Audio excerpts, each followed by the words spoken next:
The morning you leave the workhouse is cold and grey, with a fine mist that hangs low over the cobblestones of the yard, and makes the stone shine wet and dark under your boots. You are standing in a line with 3 other children near the main gate, while Mrs. Markle, Pretty the matron, moves down the road checking the stitching on the clothes you were given the night before. These clothes are not new, but they are clean and they fit better than the workhouse uniform you have worn since you can remember. Your boots are too large and have been stuffed with a bit of folded newspaper to keep them from slipping at the heel, and you can feel the paper crinkle slightly when you shift your weight from one foot to the other. The wool scarf around your neck was given to you by the cook, a woman named Mrs. Butt, Abbott, who came to the dormitory after the evening bell and wrapped it around your neck with her soft hands and told you that you were a quiet child and would do well if you kept your head down and your hands busy. You do not know what it means to do well, but you nod because you have learned that nodding is the right thing to do when a grown person tells you something that sounds like advice.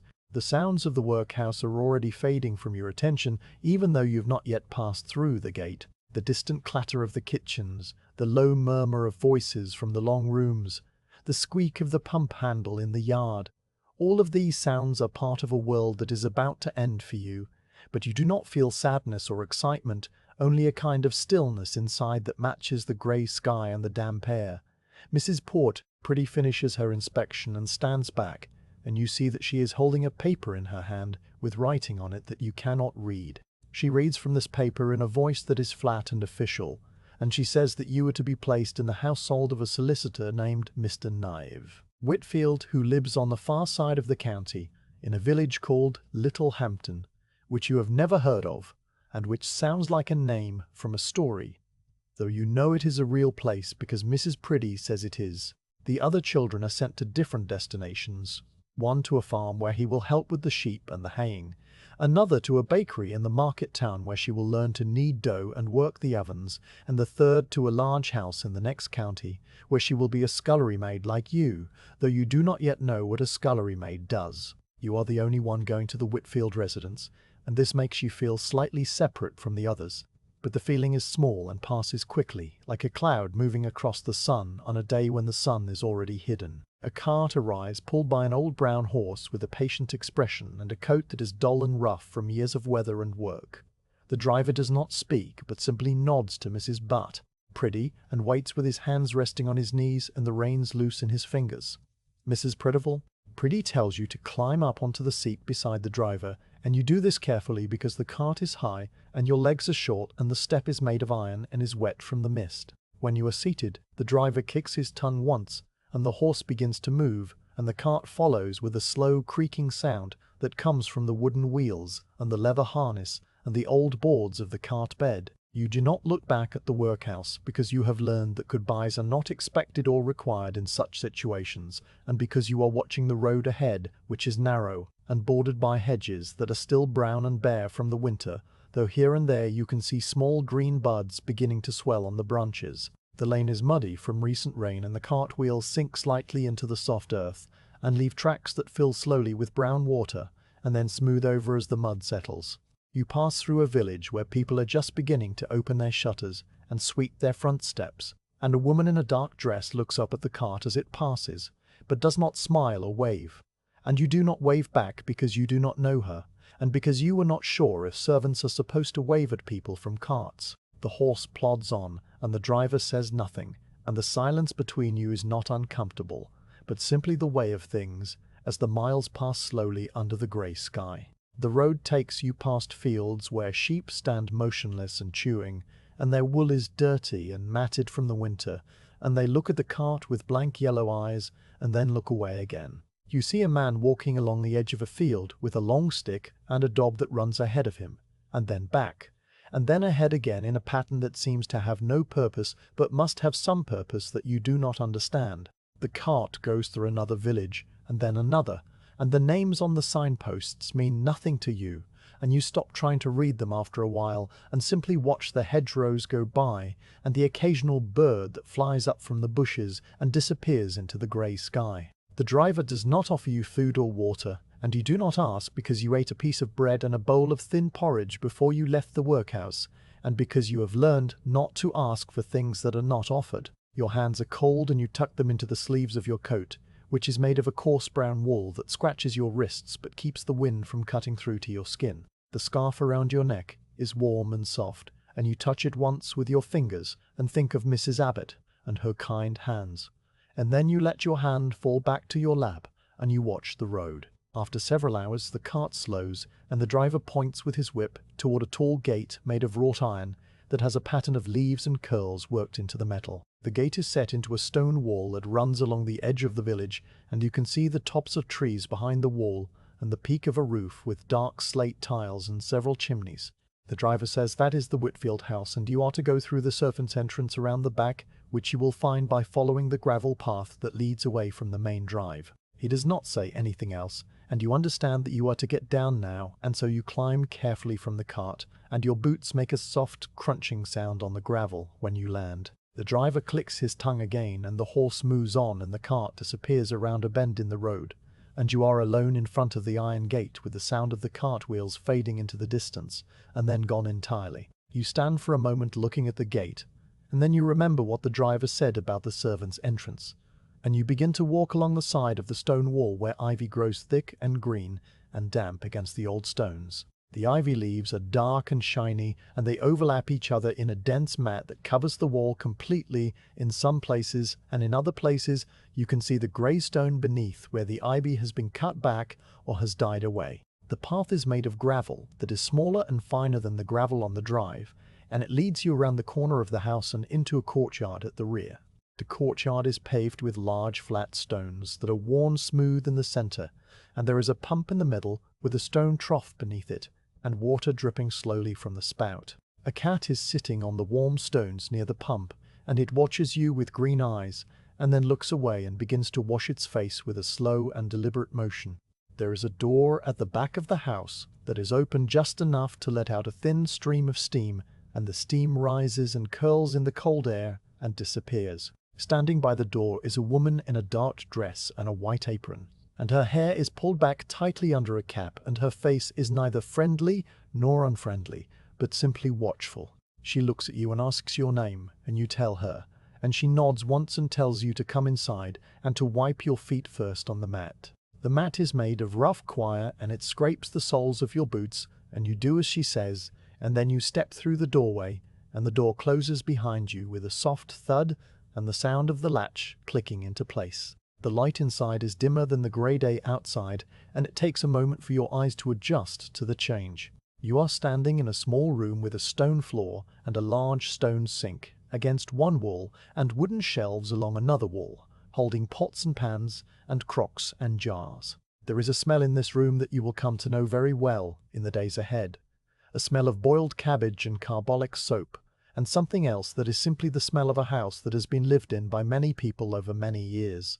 A smell of old wood, and coal smoke, and damp stone, and the faint sweetness of something baking somewhere deeper in the house.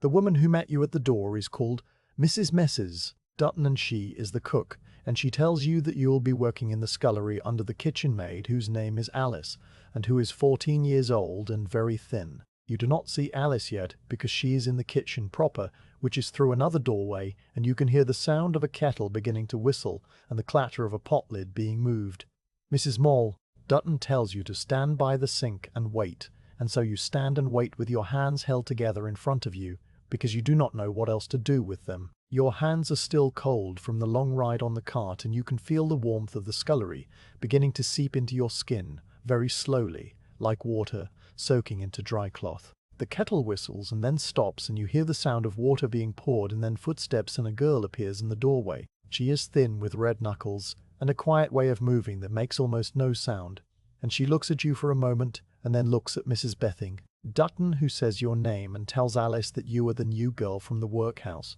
and that she is to show you where you will sleep and what you will do. Alice nods and gestures for you to follow, and you follow her up a narrow staircase at the back of the kitchen, and the stairs are worn smooth in the centre and creak under your feet. The staircase goes up and up past a door on the first floor, and then another on the second, and then it becomes even narrower, and the ceiling slopes down and you are in the attic. Alice opens a door to a small room under the eaves, with a sloping ceiling and a narrow bed and a tiny window that looks out over the courtyard and the walled garden beyond. There is a straw mattress on the bed, and 2 wool blankets folded at the foot, and a pillow in a plain white case. A wooden peg on the wall is for your clothes, and a small shelf holds a candle stub in a tin holder. Alice says this is your room, and you are to be ready at 5 o'clock in the morning, and then she turns and goes back down the stairs, and you are alone. You stand in the middle of the small room and look around at the sloping walls and the narrow bed and the grey light coming through the tiny window. You can see the top of the pear tree in the garden below, and the patch of mint in the corner by the water butt, and the cat from the courtyard now sitting on the stone wall and washing its other paw. The room is cold, but not as cold as the workhouse dormitory, and there is only 1 bed instead of many, and this is strange to you, but not unpleasant. You sit on the edge of the bed and the straw rustles under you, and you look at your hands which are still cold, and you think about the day that has passed, and the long ride on the cart and the driver who did not speak, and the iron gate, and the ivy on the wall, and the steam coming from the open door. You do not know what tomorrow will bring, or what a scullery maid does, or whether you will be good at it. But you know that you will find out when tomorrow comes, and that there is nothing to do now but wait for the morning. The light outside the small window begins to fade, and the grey sky turns to a deeper grey, and then to something close to black, and you lie down on the narrow bed and pull the 2 wool blankets up to your chin. The blankets are rough but warm, and they smell of soap and lavender from the linen closet, and you close your eyes and listen to the sounds of the house settling around you. Somewhere below you can hear the faint murmur of voices and the clink of dishes, and then footsteps on the stairs, and then a door closing, and then silence. The wind moves around the chimney and makes a soft rushing sound,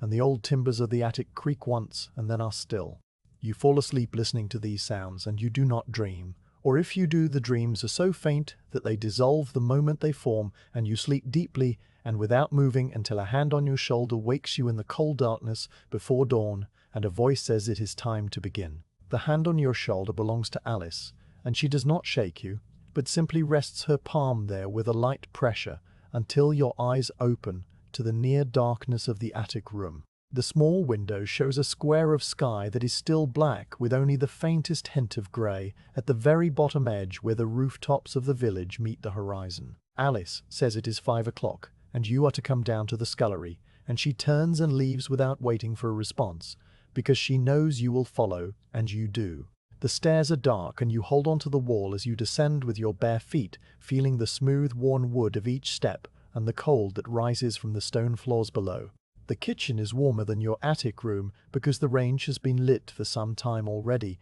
and you can see the glow of the fire through the small glass window in the iron door, and you can feel the heat on your face as you step into the room. Mrs. Hefty Dutton is standing at the large wooden table in the centre of the kitchen, and she's cutting slices of bread from a round brown loaf, and she does not look up when you enter, but simply tells you to wash your hands and face at the scullery sink, and then to come back for a piece of bread and a cup of tea. The water in the scullery is cold and comes from a tap that is connected to a cistern somewhere above, and it splashes into the deep stone sink and makes a hollow sound that echoes slightly in the small room. You wash quickly because the water is very cold, and your hands are already chilled from the night air, and you dry them on a rough cloth that hangs from a hook beside the sink. The bread is thick and chewy, and the tea is hot and dark and sweetened with a small spoon of sugar that Mrs. Proof Dutton allows, and you eat, standing by the kitchen table, because there is no time to sit, and because Alice is already moving between the kitchen and the scullery, carrying things and putting things away, and you understand that this is how the mornings are meant to be.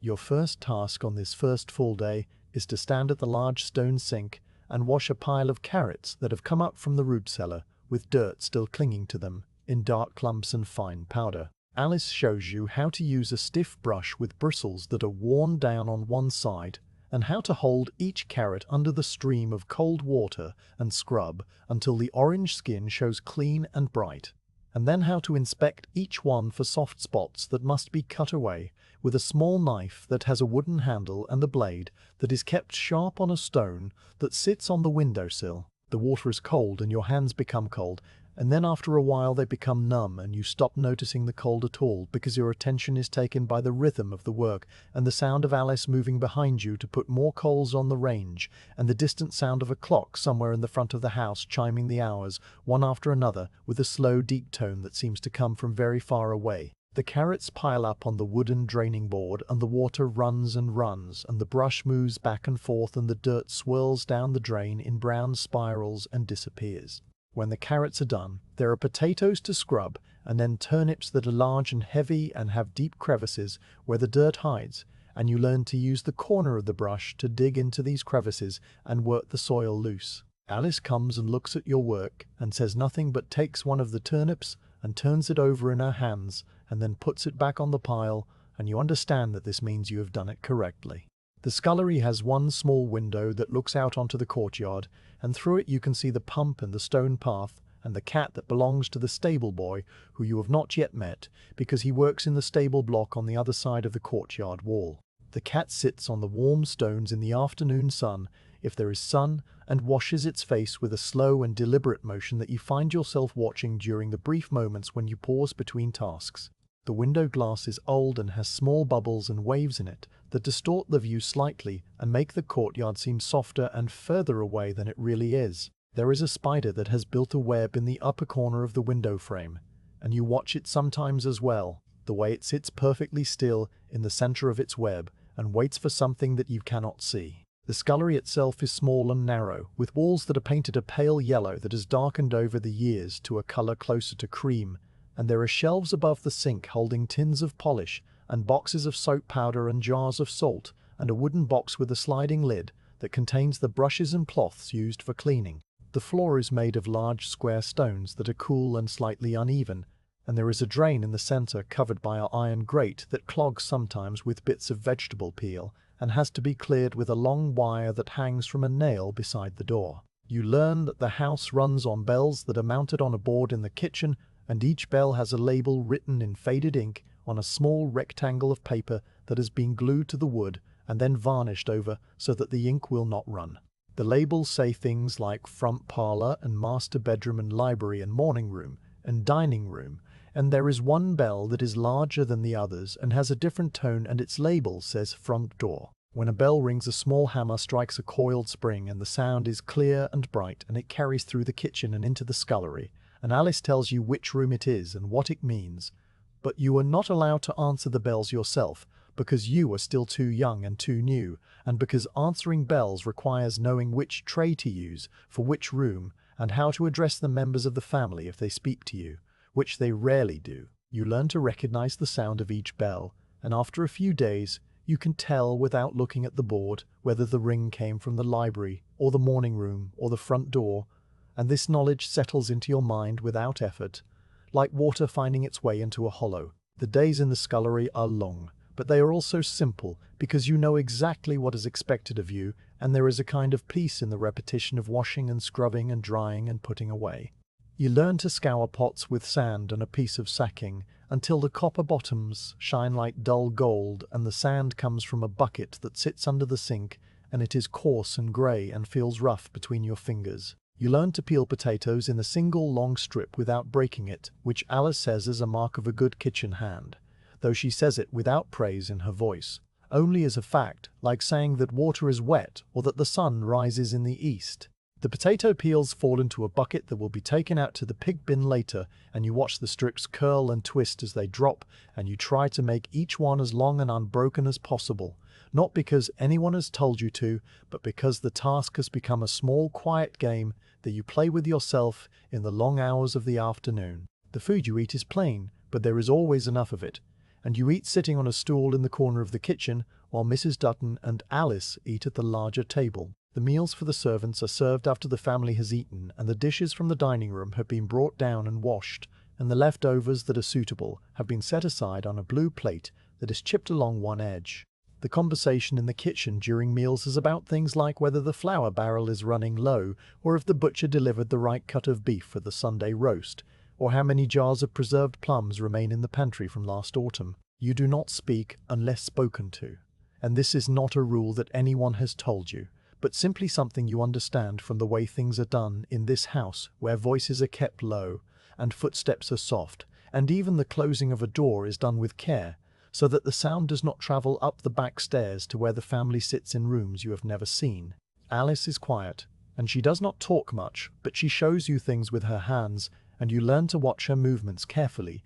because they contain all the information you need. She shows you how to stack the clean plates so that they will not topple, and how to arrange the copper pots on their hooks according to size, with the largest on the left and the smallest on the right.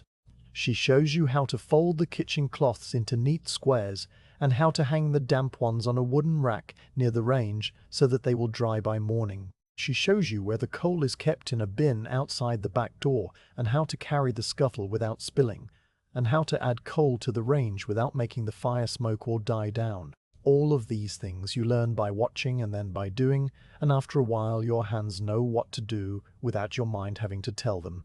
And this is a strange and pleasant feeling, like your body has learned a language that your thoughts do not need to translate. In the late afternoon, there is a lull in the work when the midday meal has been cleared and the preparations for the evening meal have not yet begun. And during this time, you are sometimes sent to the still room to help Alice clean the jars and bottles that are used for preserving and storing. The still room is a small room off the kitchen with a stone floor and a high shelf that runs around all four walls. And on this shelf are rows of glass jars with cork stoppers and labels written in the same faded ink as the bellboard. The jars contain things like dried lavender flowers and rose petals and chamomile and lemon balm, and there is a sweet, dusty smell in the still room that makes you feel calm and sleepy if you stand there too long. You wipe the jars with a soft cloth and check the stoppers to make sure they are tight, and you dust the shelf itself with a feather brush that has a long wooden handle. The light in the still room comes from a small high window that faces east, and in the afternoon it is dim and golden, and the dust motes float in the shafts of light, and you watch them drift and swirl and settle and rise again with the movement of the air. At night, you climb the narrow stairs to your attic room, and the day settles into your bones like a weight that is not unpleasant. Your arms and shoulders ache from the scrubbing and the carrying, and your hands are red and rough from the cold water and the harsh soap. But these sensations are familiar now, and they fade as you lie in your narrow bed under the sloping ceiling. The straw mattress rustles when you move, and then it is still, and you listen to the sounds of the house, which are the same sounds every night. The wind moves around the chimney and makes a low rushing sound that rises and falls. The old timbers creak as they cool and contract. Somewhere far below you can hear the faint clink of a pot being moved or a door being closed, and then nothing but the quiet and the dark. You think about the day that has passed, and the carrots you washed and the potatoes you peeled, and the way the cat sat on the warm stones in the afternoon sun and washed its face with its paw. These thoughts are small and simple, and they drift through your mind like the dust motes in the still room, and then they fade, and you are asleep. In the morning Alice will touch your shoulder, and you will rise and go down to the scullery, and the water will run cold from the tap, and the range will blow behind its iron door, and the day will begin again. And this is not something you look forward to or dread, but simply something that is true in the same way that the stones of the courtyard are true, and the ivy on the wall is true, and the bells on the board in the kitchen will ring at their appointed times whether you are listening or not.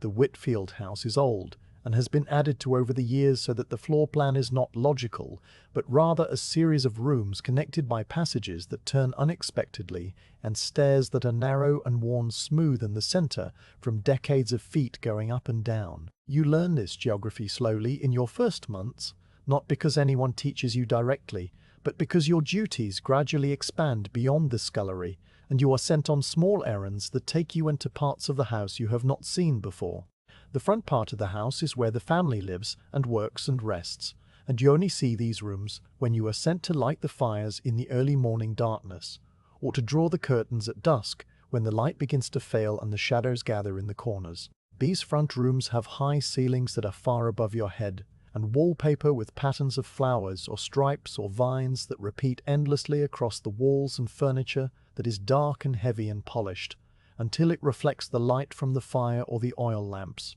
The chairs have legs that curve like the legs of an animal, and the tables have surfaces so smooth that you can see your own face dimly if you lean close enough. though you do not lean close because touching the furniture with anything but a dusting cloth is not permitted. The back part of the house is where the work happens, and this is the world you know best. It includes the kitchen with its large range and the long wooden table and the bellboard on the wall, and the scullery with its deep stone sink and the cold water tap and the shelves of brushes and cloths and soap powder. Beyond the kitchen there is a narrow passage that leads to the pantry, which is a cool, dark room with stone shelves where the food is kept in crocks and jars and covered dishes. The pantry has a particular smell that is a mixture of cheese and butter and old bread and the faint sweetness of preserves, and this smell never changes no matter the season. Next to the pantry is the still room with its high shelf of glass jars and its dusty herbal scent.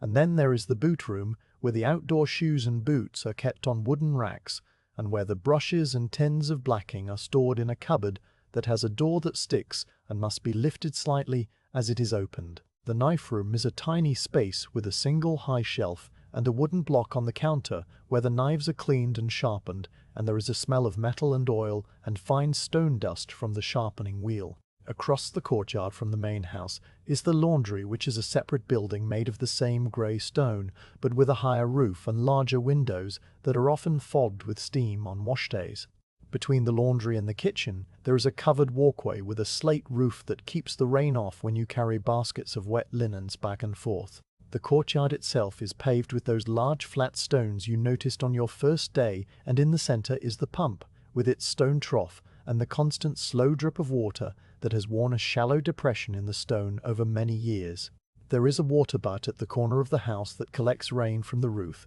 and the water in it is soft and brownish and is used for washing the kitchen cloths because it does not leave spots the way the hard water from the pump sometimes does. The stable block is beyond a low wall at the far end of the courtyard, and you can hear the horses sometimes stamping their feet or blowing through their noses, and you can smell the hay and the leather and the warm animal smell that drifts across the yard when the wind is from the east. You learn the path from the kitchen to the coal cellar, which is down a short flight of stone steps just outside the back door. The steps are always cool and slightly damp under your feet, and the walls are made of rough stone that glistens with moisture in the light of the candle you carry. The coal cellar itself is a low room with a sloping ceiling and a pile of black coal against one wall that glitters faintly when the candle flame catches the facets. There is a shovel leaning against the wall and a heavy iron scuttle with a handle worn smooth from use, and you learn to fill the scuttle without making too much noise because the coal clatters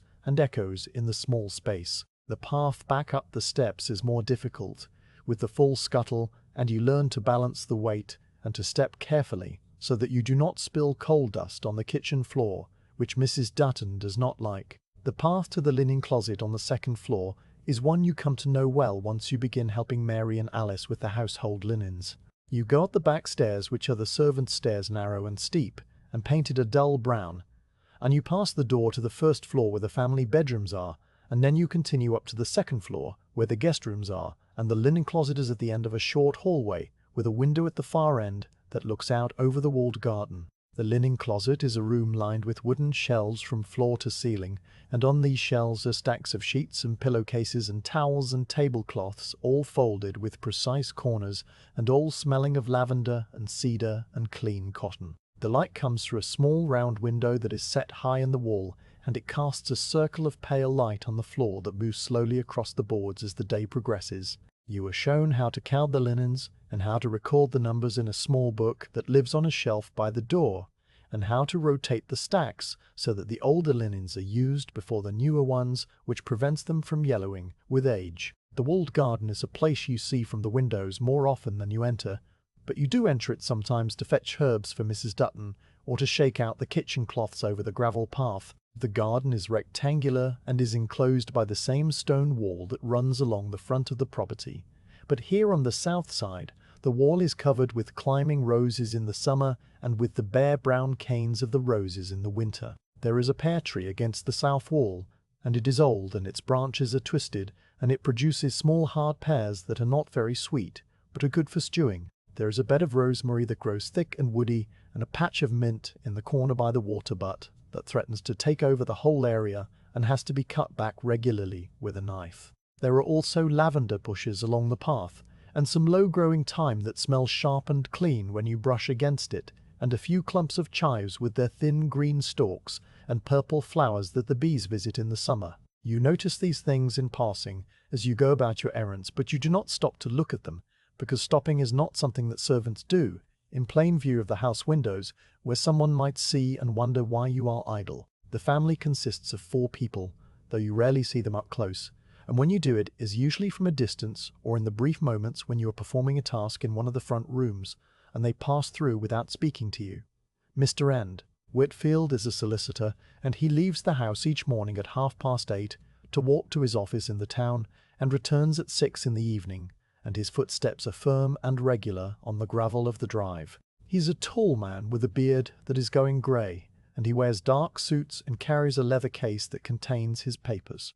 Mrs. Papers Whitfield stays at home and occupies herself with letters and embroidery and the supervision of the housemaids, and she is a woman of medium height, with her hair always arranged neatly under a lace cap, and her dresses are of dark silk or wool, depending on the season. She speaks in a low voice that does not carry far, and when she gives instructions to Mary or Mrs. Dutton, she does so in a way that is calm and precise, and expects to be understood the first time. There is a son named Edward, who is away at school for most of the year, and you only see him during the holidays when a cab brings him from the station, and he walks up the drive with a trunk that the driver carries for him. He is tall like his father, and has a loud laugh that sounds strange in the quiet house, and he fills the front rooms with a kind of energy that is unfamiliar, and then after a few weeks he is gone again, and the house returns to its usual quiet. There is also a daughter named Margaret, who is 12, and who has a governess who comes each weekday morning and leaves in the late afternoon. Margaret is a quiet girl who you sometimes see walking in the garden with a book in her hand and her head bent down as if she is reading even while she walks. She wears pale dresses, and her hair is light brown and falls in waves down her back, and she does not seem to notice you when you pass on your way to the kitchen door, and you do not expect her to notice because you are part of the background of the house, like the furniture or the wallpaper. The servants you work among are a small group, and you learn their names and their roles and their habits in the same way you learn the paths through the house. Mrs. Port Dutton, the cook, is the head of the kitchen, and her word is final in all matters relating to food in the scullery and the pantry. She is a widow and has been with the family for many years, and she knows exactly how Mr. Whitfield likes his eggs and how Mrs. Whitfield prefers her tea, and she does not tolerate waste or noise or carelessness. Alice is the kitchen maid, and she is your immediate superior, though she is only 14, and she treats you with a kind of distant patience that is neither kind nor unkind, but simply practical. Mary is the head housemaid, and she is in her 20s, and has been with the family since she was 14 herself,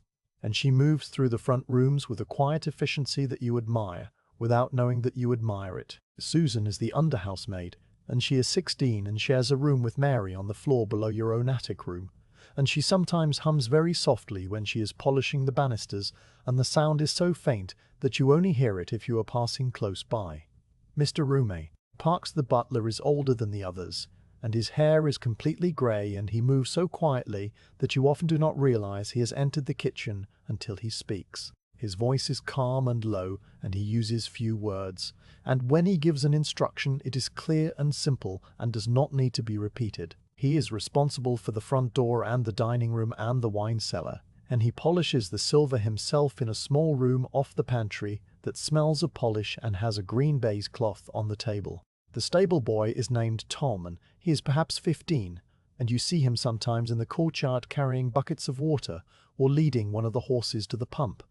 and he tips his cap if you pass, but does not speak, and you do not speak either, because there is no need. There is also a woman who comes twice a week to help with the heavy cleaning, and her name is Mrs. Briggs, and she is broad and strong and scrubs the stone floors on her hands and knees with a brush and a bucket of soapy water, and she hums loudly enough that you can hear her from the scullery. All of these people and all of these rooms fit together like the parts of a clock, with many small gears all turning at different speeds, but all necessary for the hands to move properly. You begin to feel that you are one of those gears now, small and simple and new, but part of the whole, and this thought is not exciting or frightening, but simply true, in the way that water is wet and stone is hard. and the sun rises each morning over the walled garden and the pear tree and the patch of mint that grows and spreads and is cut back and grows again. The paths you walk through the house become familiar to your feet, and you no longer have to think about where to turn or which door leads where,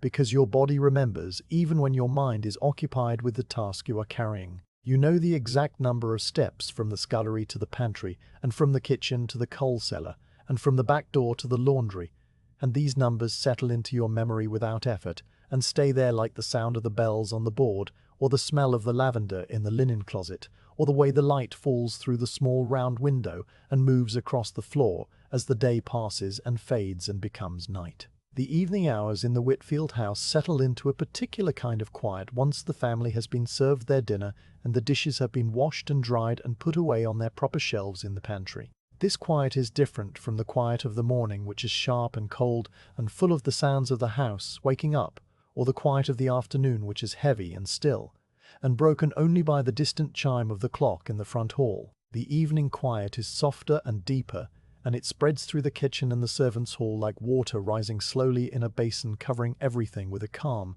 that makes your movements slower and your breathing deeper without you noticing the change. After the last pot has been scoured and the last cloth has been hung to dry near the range and the fire has been made up for the night with a layer of small coal and a sprinkle of damp tea leaves to keep it smouldering until morning, Mrs. Powell Dutton wipes her hands on her apron and looks around the kitchen with an expression that means the day is done and the night can begin. The servants' hall is a room in the basement of the house directly beneath the main kitchen, and you reach it by going down a short flight of wooden steps that creak in a familiar pattern, the third step from the top making a sound that is slightly higher than the others. The room has a long table made of dark wood that has been scrubbed so many times over the years that the surface is pale and smooth in the center and darker at the edges where the scrub brush could not reach. There is a small fireplace in one wall with a grate that holds a modest fire on cold evenings, and the mantelpiece above it, made of plain stone with no decoration. A single oil lamp hangs from the ceiling on a chain, and it casts a circle of yellow light that falls directly onto the table and leaves the corners of the room in a soft shadow, where the shapes of extra chairs and a wooden chest and a cupboard with a broken door are just visible if you look carefully. The walls are painted the same pale cream as the scullery, and there is a small high window near the ceiling that looks out onto the courtyard at ground level, and through it you can sometimes see the legs of the cat walking past, or the hem of Mrs. Dutton's skirt when she goes to check the water butt. It is during this hour between 9 and 10 in the evening that you are given the mending basket, which is a large wicker basket with a broken handle that has been mended itself with a piece of twine wrapped around and tied in a knot that has held for years. The basket sits on the floor beside the wooden chest during the day, and you have walked past it many times without noticing it. But now it is placed on the table in front of you, and the weight of it makes a soft thump that is satisfying in a way you cannot explain. Inside this basket are all the household linens that have developed small tears or lost buttons or worn thin at the edges and need to be repaired before they can be used again. There are napkins from the dining room with frayed hems and pillowcases with seams that have split open and sheets that have worn through in the center where feet have rubbed against them night after night, and shirts belonging to Mr. Whitfield that are missing a button at the cuff or the collar. The pile is always full, because in a house of this size, with so many people and so many meals and so many beds, there is always something that needs mending, and the mending is never finished, only paused until the next evening. You are taught to thread a needle with thread that matches the color of the fabric as closely as possible, and this is not always easy because the thread is kept in a small wooden box with compartments, and the colors have faded over time, and the labels, if there ever were any, are long gone. You learn to hold a needle close to the lamp so that the eye catches the light, and to wet the end of the thread with your lips, and to guide it through with a steady hand and a patience that you did not know you possessed until you sat here evening after evening with the mending basket in front of you. The stitches you make are small and even, and they pull the torn edges together without puckering the cloth, and this requires a certain tension in the thread that is not too tight and not too loose, but exactly right, and you learn to feel this tension through your fingertips, which grow more sensitive with practice. Buttons are sewn back on using a cross-stitch that forms a small square on the back of the fabric and holds the button firm against the pull of daily use. and you learn to make a small thread shank for buttons that will sit on thicker fabric so that the button can move slightly when it is pushed through the buttonhole. The light from the oil lamp is not bright, and you have to hold the work close to your face sometimes and squint a little to see the weave of the fabric and the path of the needle. But after a while, your fingers learn the motion and your eyes adjust to the dimness, and the work becomes almost automatic, so that your hands move while your mind drifts into a state that is not quite thinking and not quite sleeping, but something in between, like the surface of a pond on a day with no wind when the water is the needle goes in and comes out, and the thread follows, and the fabric closes behind it, and this repeats, and the rhythm of it is like the ticking of the clock on the wall, or the dripping of the pump in the courtyard, or the sound of your own breathing, which you can hear very faintly in the quiet room. Around you the other servants are also occupied with their own quiet tasks, and the scene is so familiar now that it feels like a painting that has been hanging on the wall for so long that no one notices it anymore, but it is there, and it is constant, and it is good in a way that you do not have words for. Mrs. Dutton reads from a book that has a brown leather cover and pages that are yellow and soft from many turnings, and the book is called something like The Complete Housekeeper, or perhaps it is a volume of sermons. But you have never asked, and she has never said, and the title does not matter, because the important thing is the way she turns the pages with a slow, careful motion that makes a soft rustling sound like leaves stirring in a light breeze. Alice darns her own stockings using a wooden mushroom that she pushes into the heel to give the fabric a shape to work against, and the mushroom is smooth and brown from years of handling and fits perfectly in the palm of her hand. Mary writes a letter to her sister, who lives in another county and works in a house much like this one, and the scratch of her pen on the paper is the only sharp sound in the room, and it stops and starts as she pauses to think, and then resumes. Susan sits with her eyes closed and her hands folded in her lap, and she breathes slowly and evenly, and sometimes her head nods forward slightly before she catches herself and straightens again. Mr. Crate. Parks comes in after he has locked the front door and checked the windows and made his final round of the ground floor rooms. He sits at the head of the table, which is his place, and he reads the newspaper from 2 days ago, which is when the family has finished with it and passed it along. He turns the pages carefully so that they do not rustle too loudly, and he holds the paper at a certain angle to catch the light from the lamp, and sometimes he reads aloud a small item about the weather, or the price of wool, or a ship that has arrived in Liverpool from somewhere far away. His voice is low, and the words blend into the general quiet of the room, and you do not really listen so much as you let the sound wash over you, like the sound of rain on the roof when you are warm and dry inside. He reads that the barometer is steady and fair weather may be expected to continue through the end of the week, and that the market price for wheat has risen by a shilling, and that a vessel called the Mary Ann has docked with a cargo of tea and silk and spices from the Orient. These facts drift through the warm air of the servants' hall and settle into the corners with the shadows, and you absorb them without meaning, to the way a cloth absorbs water. The mending basket is deep, and you work your way through the pile one piece at a time, pulling out the next item without looking, because your hand knows the feel of the different fabrics. A napkin with a torn hem is light and soft, and the linen has been washed so many times that it is almost translucent at the edges.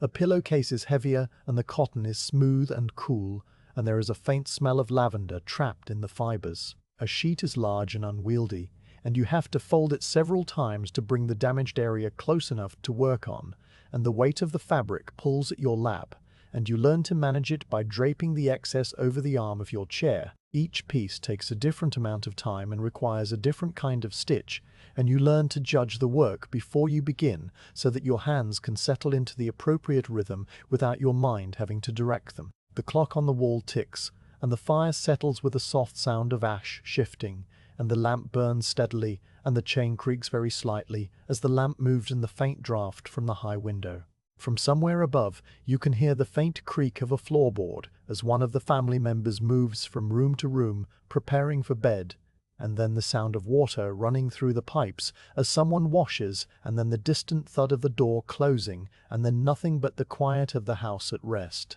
The cat from the courtyard sometimes appears at the high window, peering in with its green eyes, and then it disappears again into the darkness, and you see only the square of night sky and the faint outline of the pear tree against the stars if the night is clear. When you finish a piece, you fold it neatly and place it in a second smaller basket that sits on the floor beside your chair. And this basket will be taken up to the linen closet in the morning by Mary or Susan on their first trip up the back stairs. The folded linen stack up slowly over the course of the evening, and the sight of the growing pile gives you a quiet satisfaction that is not pride exactly, but something closer to contentment, the feeling of a task completed and another task waiting, and the knowledge that this is how the days and the years will pass in this house, with the mending basket and the needle and the thread and the soft yellow light of the lamp. Mrs. Morn Dutton closes her book with a gentle thump and places it on the table, and she says it is time to bank the fires and go to bed. The words are simple, and she says them every night in the same tone, and they mark the end of the evening as clearly as the chime of the clock marks the hours. You put the needle back into the little cloth case, and you close the mending basket, and you place it on the floor beside the wooden chest, where it will wait for tomorrow evening. The other servants rise and stretch and gather their things, and the chairs scrape softly on the stone floor, and someone yawns and then catches themselves. The lamp is turned down until the flame is just a small blue flicker, and then it is extinguished with a soft puff of breath, and the room goes dark except for the faint glow of the dying fire in the grate. You climb the narrow stairs to your attic room, and the steps are familiar under your feet, even in the dark because you have climbed them so many times now. The cold air in your room makes you shiver for just a moment when you first enter, but you pull the blankets up to your chin, and the wool is rough and warm and it holds the heat of your body, and soon you are comfortable. The sounds of the house settling around you are the same sounds you hear every night, and they have become a kind of lullaby that you no longer notice consciously, but that your body recognizes and responds to by relaxing further into the straw mattress. The wind moves around the chimney, and the old timbers creak, and the owl calls from the garden with a soft, low hoot that repeats twice and then stops. You close your eyes and your breathing slows, and the day that has passed fades from your mind, leaving only the faint memory of the needle going in and out and the thread following and the fabric closing and the soft yellow light of the lamp. And then even that fades, and there is only the dark and the quiet and the slow drift into sleep, which comes as easily as the evening quiet itself came to the house a few hours before. Monday is wash day in the Whitfield household, and it has been Monday wash day for as long as anyone can remember, a fact as fixed as the position of the walls or the colour of the stone in the courtyard. The day begins earlier than usual with Mrs. Dutton rousing you and Alice at 5 o'clock by standing at the foot of the attic stairs and calling up in a voice that is not loud but carries clearly through the quiet house. You wake in the dark and the cold, and you dress quickly by touch, because the candle stub on your shelf is too precious to burn for such a small task, and your fingers know the shape of your clothes and the order in which they must be put on. The kitchen, when you reach it, is already warming with the first heat from the range, and Mrs. Dutton has set out thick slices of bread and a pot of tea that is strong and dark and meant to wake you fully before the long hours ahead. You eat standing up because there is no time to sit, and Alice is already moving toward the back door with a shawl wrapped around her shoulders and a candle in a glass lantern swinging from her hand. The laundry is a separate building across the courtyard, and you cross the wet stones in the grey pre-dawn light, with your breath making small clouds that vanish quickly behind you. The laundry building is made of the same grey stone as the main house,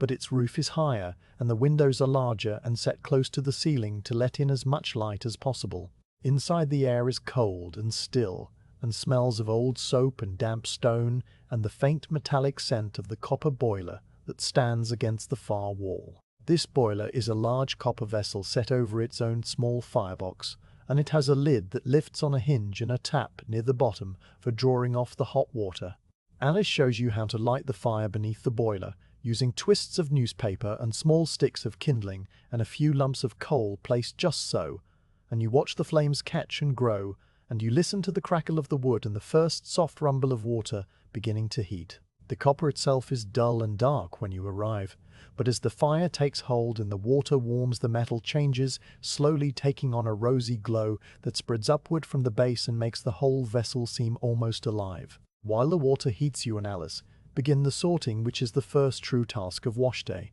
The soiled linens have been collected over the past week and stored in large canvas bags in the corner of the laundry, and these bags are heavy and smell of the bodies and the meals and the daily life of the household. You untie the drawstrings and tip the contents onto the stone floor, and the linens fall in a heap that you must separate into piles according to their kind and their degree of soiling. There is a pile for the white cotton sheets from the family beds, which are the largest and heaviest items and require the hottest water and the most soap. There is a pile for the coarser kitchen cloths and the aprons and the cleaning rags, which are grey with use and stained with grease and food and polish, and must be boiled hard to come clean. There is a pile for the table linens from the dining room, which are finer and must be treated with more care, because the family sees them up close and notices any spot or stain. There is a pile for the personal garments of the family members, which are washed separately and with a different soap that comes in a special box. Mary keeps on a high shelf, away from the common soap.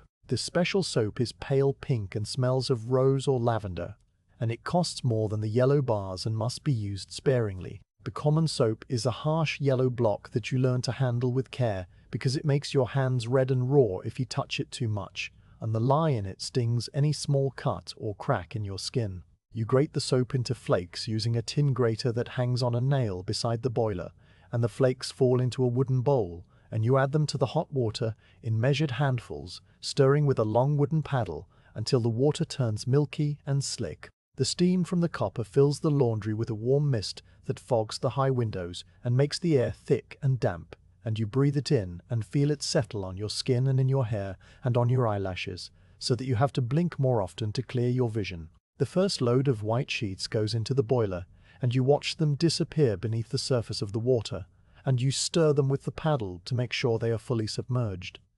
And then Alice puts the lid on and tells you to listen for the sound of the water beginning to boil, which is a low rumbling that rises slowly to a gentle rolling sound. While the sheets boil, you turn to the rinsing tubs, which are two large wooden barrels cut in half and lined with zinc and set on sturdy legs near the door. One tub is filled with cold water from the pump, and the other with lukewarm water that has been carried from the boiler tap, and you learn the order of rinsing first: the hot rinse to remove the soap, and then the cold rinse to close the fibers of the fabric and make it bright. Alice shows you how to lift the heavy wet sheets from the boiler using the paddle and a pair of wooden tongs that grip without tearing, and how to transfer them to the rinsing tubs without splashing too much water onto the floor. The sheets are astonishingly heavy when they are full of water, and your arms ache with the effort of lifting and moving and lowering them into the clean water, and the ache is constant and dull, and after a while you stop noticing it except as a background sensation like the heat of the fire or the sound of the boiler rumbling. The mangle stands against the wall near the door to the courtyard, and it is a large machine made of wood and iron, with two heavy rollers set one above the other, and a large iron wheel on the side that turns them. The rollers are made of a hard, pale wood that has been polished smooth by years of sheets passing between them, and they fit together so tightly that when you turn the wheel you can feel the resistance of the wood against wood. Your job on wash day is to stand at the mangle and catch the flattened sheets as they come through the rollers, and then to carry them out into the courtyard where they will be hung on the lines. Alice feeds the wet sheets into the mangle, carefully smoothing out any wrinkles so that they do not crease permanently, and she turns the wheel with a steady motion while you wait on the other side. The sheet emerges slowly inch by inch, pressed flat and smooth and dripping less than it did before, and you catch it and fold it once over your arm and carry it to the basket that will go out to the courtyard. The mangle makes a slow groaning sound as the wheel turns and the rollers press together, and this sound becomes as familiar as the ticking of the clock or the ring of the bells, a part of the washday music that plays from morning until afternoon. The courtyard on wash day is transformed from a quiet, empty space into a forest of white linens hanging from the lines that stretch between the iron posts. The lines are strung high above your head, so high that you must use a long wooden prop with a notch at the end to lift the sheets up and over the line and then peg them in place.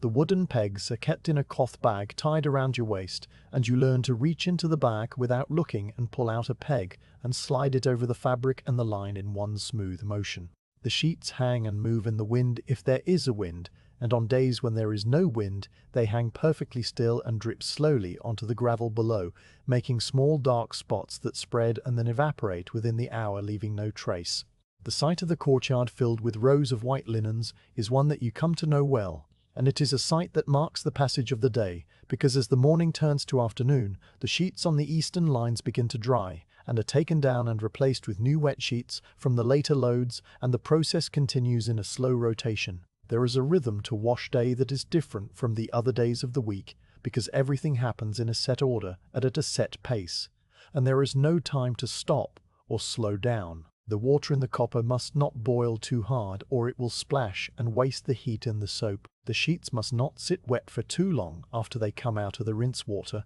or they will develop a musty smell that is very difficult to remove, and the family will complain to Mrs. Whitfield, who will speak to Mary, who will speak to Mrs. Whitfield, who will speak to Mrs. Mater Dutton, who will look at you and Alice with an expression that says more than words ever could. You learn to move steadily from one task to the next without rushing and without pausing, because rushing leads to mistakes and spilled water and torn fabric, and pausing leads to the work piling up behind you. Like water behind a dam, the rhythm is something you feel in your body after the first few wash days, and it carries you through the hours without your mind having to direct every movement. The different loads go through the boiler in their turn, the white sheets first while the water is cleanest and hottest, and then the table linens, and then the kitchen cloths, which turn the water a murky grey and fill the laundry with the smell of old grease and soap and steam. The family garments are washed last in fresh water with the pink soap, and they are handled with extra care and are not put through the mangle, but are squeezed gently by hand and laid flat on a clean cloth to dry in the still room, where the air is warm and dust-free. You learn to recognize the different fabrics by touch, and to know which ones can take the rough treatment of the boiler and the mangle, and which ones must be treated softly, and this knowledge becomes part of you without your being aware of learning it. By the middle of the afternoon, the last of the linens are on the line, and the fire under the copper is allowed to die down. The boiler makes a soft ticking sound as the metal cools and contracts, and the water inside stops its gentle rolling and becomes still. You and Alice sit on the stone step outside the laundry door and eat a piece of bread with a scraping of butter, and drink a cup of tea that is gone lukewarm, but is still welcome after the hours of steam and effort. The courtyard is filled with the sight of white sheets hanging in rows, and they move slightly in the breeze and cast shadows on the gravel that shift and change as the sun moves behind the clouds. The cat from the stable is sitting on the warm stones near the pump washing its face with its paw,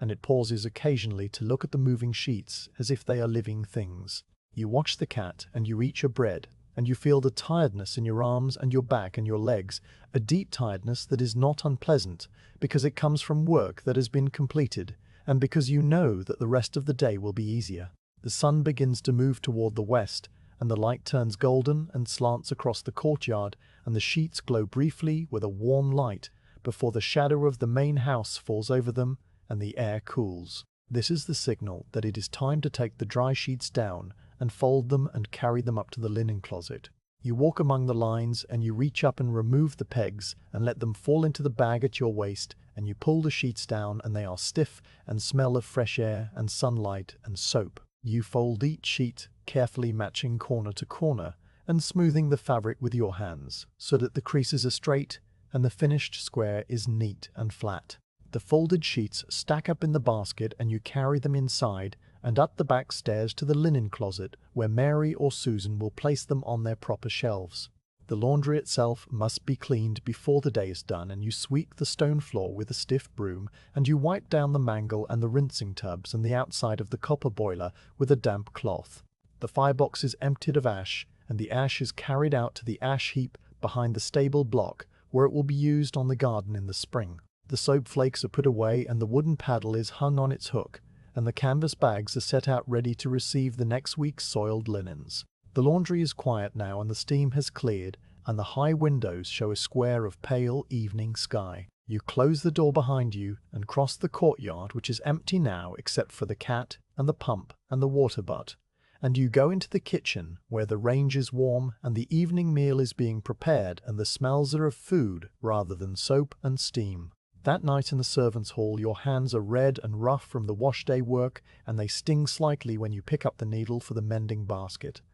Mrs. Permartit Dutton looks at your hands and says nothing, but she places a small pot of salve on the table beside you, and you understand that you ought to rub it into your skin before you go to bed. The salve is made of beeswax and lavender oil and something else that is cool and soothing, and it smells clean and green, like the garden in summer. You work it into your knuckles and your fingertips, and the skin drinks it in, and the stinging fades. The evening passes in the usual quiet with the lamp burning and the clock ticking, and Mr. Parks reading from the old newspaper about the price of wool and the ship that has arrived from somewhere far away. You finish the mending and fold the last napkin and place it in the basket, and you climb the narrow stairs to your attic room, and you lie in your narrow bed and you listen to the wind around the chimney. Your body is tired from the wash day, but it is a good tired, a complete tired, and you fall asleep thinking of the white sheets hanging in rows in the courtyard, and the way they moved in the breeze, and the way the sun made them glow before the shadow fell, and the way the cat sat on the warm stones and washed its face without a care in the world. Spring arrives at the Whitfield house not as a single event that you can point to and name, but as a slow accumulation of small changes that you notice one by one over the course of several weeks, until one day you look out the scullery window and realize that the world outside is no longer the grey and brown world of winter. The first thing you notice is the quality of the light, which begins to reach further into the scullery in the early mornings, stretching across the stone floor in a pale rectangle that touches the leg of the wooden drying rack, and then the base of the stone sink, and then fades as the sun moves higher and the angle changes. The air that comes through the open door when you step outside to empty a bucket or fetch water from the pump is less sharp against your face, and you find that you no longer need to tuck your chin down into your scarf to protect your skin from the cold. The cat from the stable begins to spend more time in the courtyard, sitting on the stones that catch the morning sun, and it stretches out full length, with its eyes half closed and its tail twitching occasionally at the tip. The pear tree against the south wall of the garden is the next thing to change, and you watch this change from the kitchen window while you stand at the sink, or from the scullery door when you pause for a moment between tasks. The branches, which have been bare and dark and skeletal all winter, begin to show small tight buds that are a pale green, almost white in the thin spring light, and these buds appear first on the tips of the smallest branches and then spread inward toward the trunk. You watch them over the course of several weeks as they open slowly into leaves that are small and crumpled at first, and then flatten and spread and turn a brighter green, and then the tree is covered in a haze of new growth that shimmers when the wind moves through it. The white flowers come next, appearing in clusters among the leaves, and they are delicate and have 5 petals each, and a faint sweet scent that you can smell when you walk past the tree on your way to fetch herbs from the bed near the wall. Bees arrive to visit the blossoms, and they move among the flowers with a low, steady hum that you can hear if you stand very still by the kitchen door and listen, and the sound is soothing in a way that you cannot explain. The mint in the corner by the water butt begins to send up new shoots through the dark earth, and these shoots are small and bright green, and they appear first as just a few, and then more and more until the whole corner is covered in a carpet of new growth.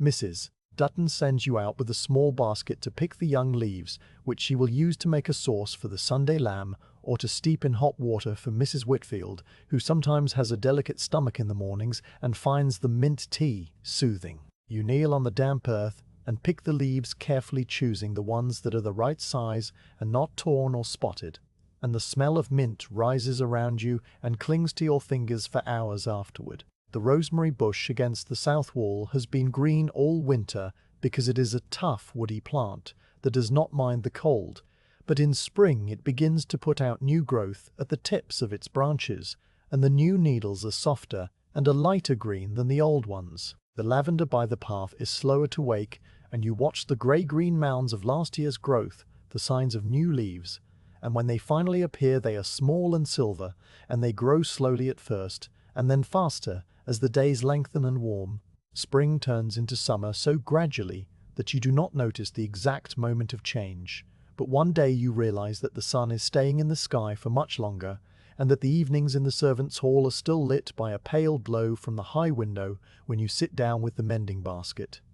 The kitchen becomes warm and then hot, and Mrs. Bant with the mending basket. Dutton allows the range to burn lower during the middle of the day, because there is less need for heat and more need to keep the room from becoming unbearable. The meals for the family change with the season, and there are more cold meats and salads made from the lettuces and radishes and cucumbers that come from the kitchen garden, which is a separate plot beyond the stable block that you do not see often, but whose produce appears in baskets in the scullery. You spend more time with the scullery door propped open to catch any breeze that might wander into the courtyard,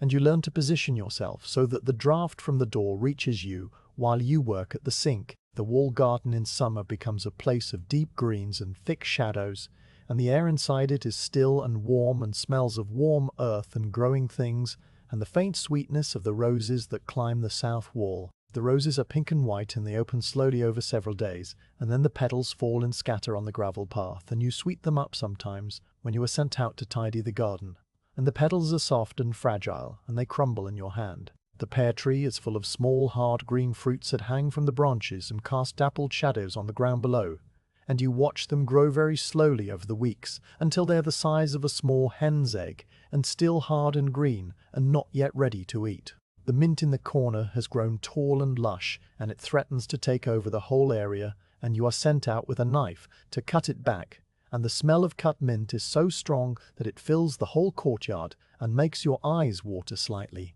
The lavender by the path grows tall and sends up spikes of purple flowers that smell sweet and clean, and Mary comes out with a basket and a pair of scissors and cuts bunches of the lavender and ties them with string and hangs them upside down in the linen closet, where they will dry and scent the sheets for months to come. The days are long and the work is steady, and the heat makes you feel slow and drowsy in the afternoons, and you find yourself moving more carefully and pausing more often to wipe your forehead with the back of your hand. The water from the pump is cool, and you drink from a tin cup that hangs on a nail beside the scullery door, and the water tastes of metal and stone, and it is the best thing you have ever tasted on a hot afternoon. The cat from the stable finds the shadiest spots in the courtyard, and lies on its side with its fur flattened and its mouth slightly open, and it does not move for hours except to shift a few inches when the shadow moves. The evenings are the best part of summer, because the air cools, and the light turns golden, and the work slows, and you can sit on the back step for a few minutes before the final tasks of the day, and watch the sky change color over the roof of the house. Autumn comes slowly as well, and the first sign is the change in the light again, as the sun sits lower in the sky, and the shadows in the courtyard grow longer, and the quality of the light becomes more golden and softer. The everyday heroes who mostri. Mive, when you step outside in the early morning to pump water for the kitchen, and you can see your breath in small clouds that appear and disappear quickly. The pear tree begins to change, and the leaves turn from green to yellow and then to brown at the edges, and some of them fall and collect on the gravel path, and you sweep them into piles and carry them to the compost heap at the far end of the garden. The pears themselves are ready now, and they are small and hard and not very sweet, but Mrs. Dutton sends you out with a basket to pick them, and you climb on a wooden ladder that Tom the stable boy brings from the stable, and you reach into the branches and twist each pear gently until it comes away in your hand. The pears are stewed with sugar and cinnamon, and served to the family with cream, and the servants eat the ones that are too bruised or misshapen, and the taste is tart and warm and feels like the season itself. The herbs in the garden begin to die back, and the mint turns brown and withers, and the lavender flowers fade to grey, and the rosemary stays green but stops growing and seems to settle into itself for the coming cold. The leaves on the ivy that covers the wall turn a deep red at the edges and then brown, and they fall and collect in the corners of the courtyard where the wind pushes them. You sweep them into piles with a broom made of twigs, and you carry them to the compost heap, and the pile grows larger each week until it is a mound of brown and gold and red that steams slightly in the cold morning air. The days grow shorter, and the mornings are darker when you rise, and the lamp in the kitchen is lit earlier and burns later into the evening. The range is fed more coal, and the kitchen becomes warm and cozy, and you find yourself standing closer to it when you have a moment to rest. Winter settles over the house like a heavy blanket, and the garden becomes a place of brown and grey and stillness. The pear tree is bare, and its branches are dark against the pale winter sky, and the mint has died back to the ground, and the lavender is a low mound of grey, and the rosemary stands green and stiff and seems to be waiting. Frost paints the gravel path in white patterns each morning, and your boots crunch through it when you go to fetch the coal for the kitchen range, and the sound is sharp and clear in the cold air. Your breath makes clouds that hang for a moment and then disappear, and your fingers become cold even through your wool mittens, and you learn to work quickly when you are outside, so that you can return to the warmth of the kitchen. The water in the pump sometimes freezes, and Tom has to pour hot water over the mechanism to get it working again, and you wait in the doorway with your bucket and watch the steam rise from the pump and the ice crack and melt. The walled garden is mostly empty and quiet, and the only green that remains is the rosemary and the ivy on the wall, which is dark and shiny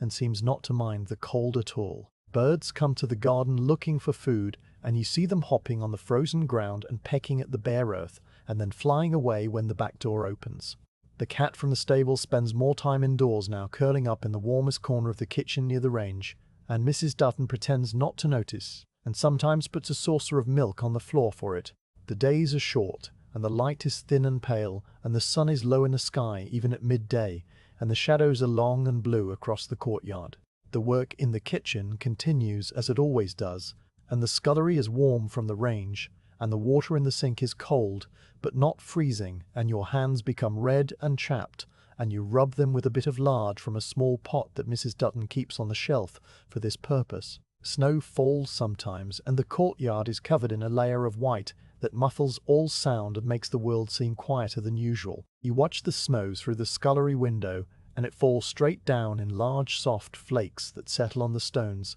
and on the pump, and on the bare branches of the pear tree, and everything is still and white and peaceful. The snow stays for a day or two, and then melts and leaves the courtyard, wet and dark, and then it freezes again, and the stones are slippery, and you have to walk carefully when you go out to the coal bin or the laundry. The laundry is cold in the winter, and the steam from the copper fills the room with a thick mist that fogs the windows completely and drips down the walls, and the work is harder, because your fingers are stiff and the wet linens are heavy and cold. But the rhythm of the work is the same, and you do it, because it is what must be done. The year turns, and you have been in the Whitfield house for all 4 seasons now, and you have watched the walled garden change from the bare branches of winter to the first buds of spring, to the full green of summer, to the gold and brown of autumn, and back to the bare branches again. The routines of the household have become so familiar that you no longer have to think about what comes next, because your body knows, and your hands know, and your feet know the paths and the steps and the rhythms that repeat and carry you gently from one day to the next. You know that the mint will return in the spring, and the lavender will bloom again, and the pear tree will put out its white flowers, and the bees will come, and the garden will be green and full once more. This knowledge is not something you think about consciously, but it is there in the back of your mind, like the memory of a dream that you cannot quite recall, and it gives you a quiet sense of peace that you carry with you as you go about your work in the scullery, and the kitchen, and the courtyard, and the house, which continues on its steady course through the days and the seasons and the years, without hurry or pause or any need for change. The library is a room you have entered only a handful of times since you arrived at the Whitfield house, and always in the early morning darkness when you were sent to light the fire before the family woke. On those occasions the room was a space of shadows and cold air, and the soft rustle of kindling catching flame, and you did not look around because there was no light to see by, and because your task was simply to make the fire and then leave quietly, closing the door behind you. Now in your second year at the house, Susan the under-housemaid has left to be married to a man who works in the market town, and Mary the head housemaid needs help with the cleaning of the front rooms, and so you are moved up from the scullery to assist her. This means that you will now spend part of each day in the front part of the house, where the family lives, and the first room you are given responsibility for is the library. The library is on the ground floor at the front of the house, and it has a large window that looks out onto the drive and the front garden. The drive is made of the same gravel as the courtyard, but it is raked smooth each morning by Tom the stable boy, and the front garden has a lawn that is kept short and neat, and several rose bushes that bloom in the summer, and a gravel path that leads from the front door to the main gate, which you have not passed through since the day you arrived. The window in the library is tall, and has many small panes of glass held together by thin strips of lead, and the glass is old and wavy, and it makes the view outside look slightly soft and distant, like a painting that has been left in the sun too long. The light that comes through this window in the morning is pale and clear, and it falls across the floor in a pattern of small rectangles that move slowly as the sun travels across the sky. The room itself is filled with books from floor to ceiling on shelves made of dark wood that have been polished so many times over the years that they reflect the light in a soft gleam. The shelves are divided into sections by vertical supports, and each section is packed with books of different sizes and colors, some tall and thin and bound in brown leather, some short and thick and covered in blue cloth, some so old that the spines are cracked and faded, and the titles are almost impossible to read. The books have a smell that is unlike anything else in the house. A smell of old paper and leather and dust and the faint sweetness of the paste that was used to bind them long ago. This smell fills the library, and when you first open the door in the morning it rushes out to meet you like a breath from another time, and you breathe it in without thinking, and it becomes part of your memory of this room. Mary shows you how to dust the books and the shelves, and this is not a simple task, but one that requires patience and a certain kind of attention that is different from the attention you give to scrubbing pots or peeling vegetables. You are to begin at the top shelf in the far left corner of the room and work your way to the right, taking down each book one at a time and holding it in one hand while you run a soft cloth over the top edge where the dust settles most thickly. The dust is fine and grey, and it rises in small clouds when you disturb it, and you learn to hold your breath or to turn your face away slightly so that you do not sneeze. After you have wiped the top edge of the book, you wipe the spine and the covers, and then you set the book aside on a small table that Mary has placed nearby, and you wipe the shelf itself with a different cloth that is slightly damp with a mixture of water and a few drops of lemon oil. The damp cloth picks up the dust that has settled on the wood and leaves the shelf clean and slightly shiny, and then you replace the book in exactly the same position it occupied before, with the spine facing outward and the title, if there is one, aligned with its neighbors. There are hundreds of books in the library, perhaps more than you could count if you tried, and you work your way along the shelves in a methodical fashion, starting at the top left and moving right and then down to the next shelf, and so on. The work is slow and quiet, and it requires a kind of focus that is not quite thinking, but is more like a gentle awareness of the book in your hand and the cloth in the other hand, and the dust motes that float in the shafts of sunlight that come through the tall window. You notice the titles of the books as you take them down, because they are right there in front of your eyes, and you cannot help but see them, though you do not try to read them. The titles are things like A Treatise on the Law of Property, and the History of the County of Kent, and Sermons on Various Occasions, and the Principles of Moral Philosophy, and an account of the principal rivers of England. The words are long and unfamiliar, and they seem to belong to a world that is far away from the scullery and the kitchen and the laundry, a world of ideas and arguments and knowledge that you do not have access to and do not need. Sometimes you come across a book that is different from the others, a smaller volume bound in red leather with gold letters on the spine, or a book with a cover that has a pattern of flowers stamped into the leather, or a book that falls open easily to a page that has been read many times. You do not stop to look at these books any longer than necessary, but you notice them and they stay in your mind in a faint way, like the memory of a face seen briefly in a crowd. The library is usually empty during the hours when you work there, because Mr. Whitfield is at his office in the town, and Mrs. Whitfield prefers the morning room at the back of the house where the light is softer and there is a view of the walled garden and the pear tree. The silence in the library is different from the silence in the kitchen or the scullery, because it is a larger silence that seems to hold the weight of all the words contained in all the books. And when you stop moving and stand still for a moment, you can almost feel the presence of those words around you like a low hum, just below the threshold of hearing. Occasionally, Margaret, the daughter, comes into the library to find a book that her governess has assigned for her lessons. She enters quietly and moves among the shelves with her head tilted to read the spines, and she does not speak to you, except perhaps to say, "Excuse me," in a soft voice, if you are standing in front of the shelf she needs. You step aside and wait with your hands folded and your dust cloth held still until she has taken her book and left. And then you resume your work exactly where you left off. Margaret is 14 now, and she has grown taller in the time you've been at the house, and her hair is still light brown and falls in waves down her back, and she still walks with a book in her hand, sometimes reading even as she moves through the house. She does not seem to notice you as anything more than a part of the room, like the furniture or the curtains, and this is as it should be, and you do not expect anything different. The clock on the mantelpiece in the library is a small clock with a brass face and a pendulum that swings back and forth with a soft tick that is faster than the tick of the kitchen clock. You listen to this sound while you work, and it marks the passage of the hours in a steady rhythm that blends with the rustle of the dustcloth and the soft thump of books being set down and picked up again. The fire in the grate, if it is winter, crackles occasionally and sends small sparks up the chimney, and the flames cast moving shadows on the bookshelves that make the spines seem to shift and change colour. If it is summer, the window is open just a crack at the bottom, and you can hear the distant sound of birds in the front garden and the occasional clip-clop of a horse passing on the road beyond the main gate, and the voices of people walking by who do not know that you are there, listening. The dusting of the library takes several days to complete because you cannot do it all at once, and because there are other duties that call you back to the kitchen and the scullery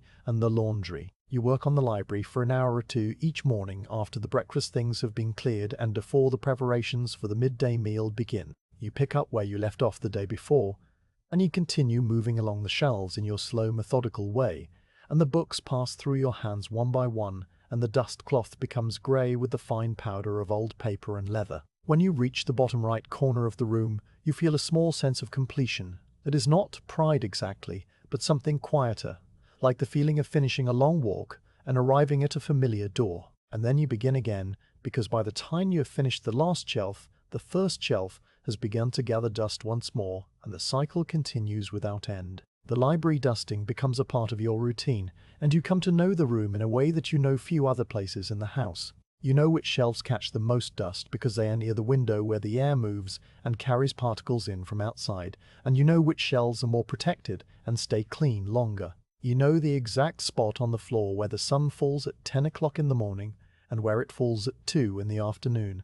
and you know the sound of Mr. Kathner Whitfield's footsteps approaching the library door when he returns home early on a rare occasion, and you have learned to finish what you are doing and slip out through the door that leads to the back hall before he enters. You know the feel of the different book bindings under your fingers, the smooth, cool leather, and the rough, textured cloth, and the brittle paper of the oldest volumes that must be handled with extra care because they might crack or tear. There is a kind of peace in this work that is different from the peace of the scullery or the mending basket, because it is a peace that comes from being surrounded by so many words that you cannot read and so many ideas that you will never know. The books sit on their shelves and wait, and they do not ask anything of you except that you keep them free of dust and return them to their proper places. They contain the thoughts of people who lived long ago and wrote them down and then died, and their books remained, and now you are touching those same pages and breathing the same dust that has settled on them for years. This thought does not make you feel sad or thoughtful or anything in particular, but it sits in the back of your mind like a stone in a stream, and the water of your daily life flows around it without disturbing it. When you are finished with the library for the day, you take your dustcloths to the scullery and you shake them out of the window that looks onto the courtyard. The dust rises in a small grey cloud and drifts away on the air and settles somewhere else on the stones or the ivy or the water butt, and you watch it disappear, and then you wash your hands in the cold water of the stone sink, and you return to the kitchen. The sounds and smells of the kitchen are familiar and grounding, and they pull you back into the practical world of potatoes and copper pots, and the hiss of steam from the kettle, and the low murmur of Mrs. Dutton's voice giving instructions to Alice. The library fades into the background of your day like a room in a dream that you remember only in fragments, and the memory of the books and the dust and the silence stays with you in a quiet way that you do not speak about to anyone, because it is not the sort of thing that servants speak about,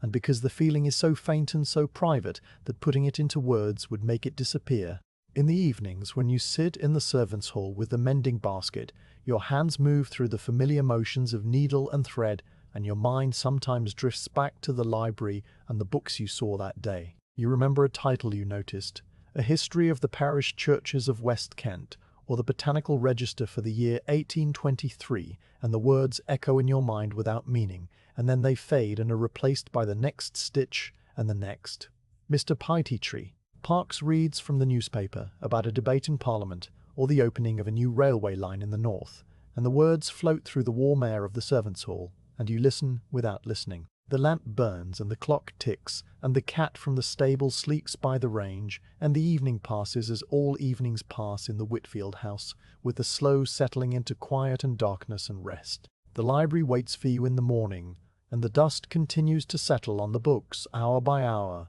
and day by day, and you continue to wipe it away with a soft cloth and a patient hand. The seasons turn outside the tall window, and the light changes from the pale gold of spring to the bright white of summer to the deep amber of autumn to the thin grey of winter, and the books remain the same on their shelves. You grow older and your hands become steadier and your movements more efficient, and the library dusting becomes one of the many tasks that fill your days without drama or hurry or any need for change. The books sit in their rows and the dust falls and you wipe it away, and this is simply the way of things in a house where there are many books and many years and many quiet hours that stretch out ahead of you,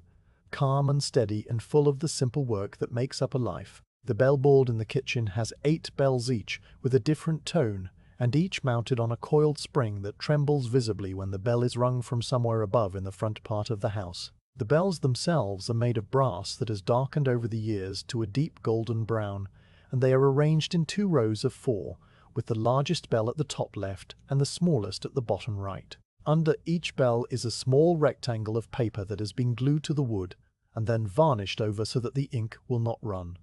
And on each paper is written in faded brown ink the name of a room, front parlour, and master bedroom and library, and morning room, and dining room, and guest room, and Miss Margaret's room, and the 8th bell, which is larger than the others and has a deeper tone, labelled simply front door. You have looked at these labels many times since your first day in the kitchen, and the words have become as familiar as the shape of the stone sink or the feel of the wooden spoon in your hand. Over the years you have learned to read the bells not just by looking at which one is moving, but by listening to the sound each one makes, because the tones are distinct and you can tell them apart without turning from your work. The bell for the library has a clear bright ring that seems to hang in the air for a moment after the hammer strikes.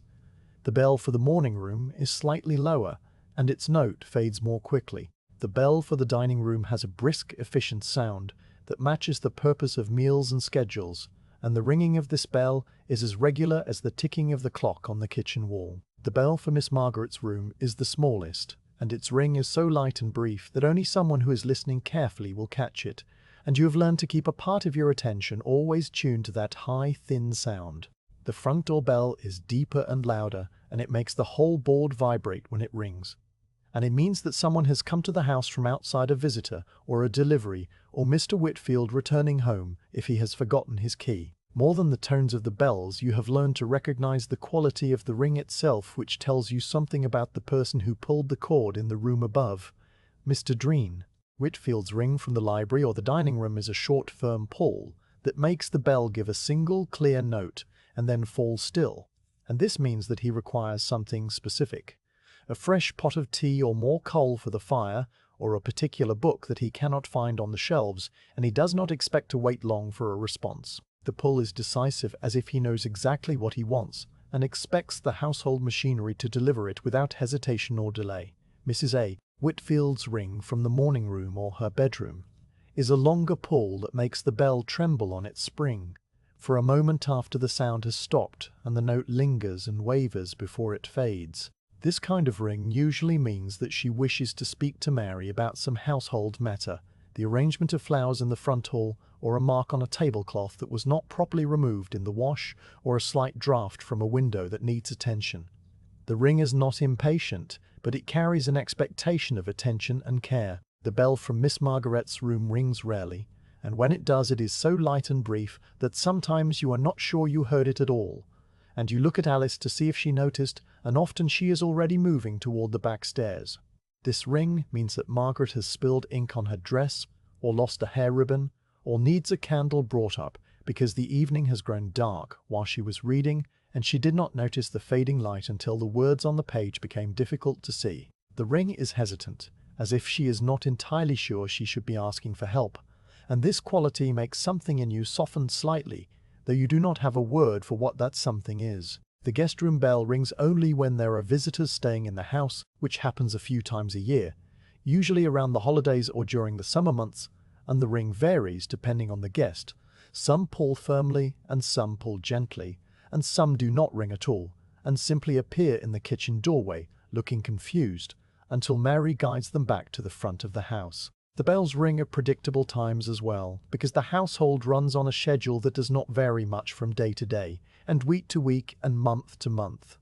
The bell from the dining room will ring at 7 in the morning for Mr. Nath Whitfield's breakfast tray, which must include a pot of strong tea and 2 slices of toast with butter and a boiled egg cooked for exactly 4 minutes. It will ring again at 1 for the midday meal, which is a lighter affair of cold meats and bread and cheese and a small dish of pickles. It will ring again at 7 in the evening for dinner, which is the main meal of the day and which requires the full attention of the kitchen and the dining room and the careful timing of dishes that must arrive hot and in the correct order. These rings are as regular as the rising and setting of the sun, and you have come to expect them without thinking about them consciously. Your body begins to prepare for the 7 o'clock ring a few minutes before it sounds, and you find yourself glancing at the clock or adjusting the position of a pot on the range so that it will be ready exactly when needed. In the long afternoons when the family is resting or reading or writing letters, the bells are mostly silent and the kitchen settles into a slower pace that feels almost like rest,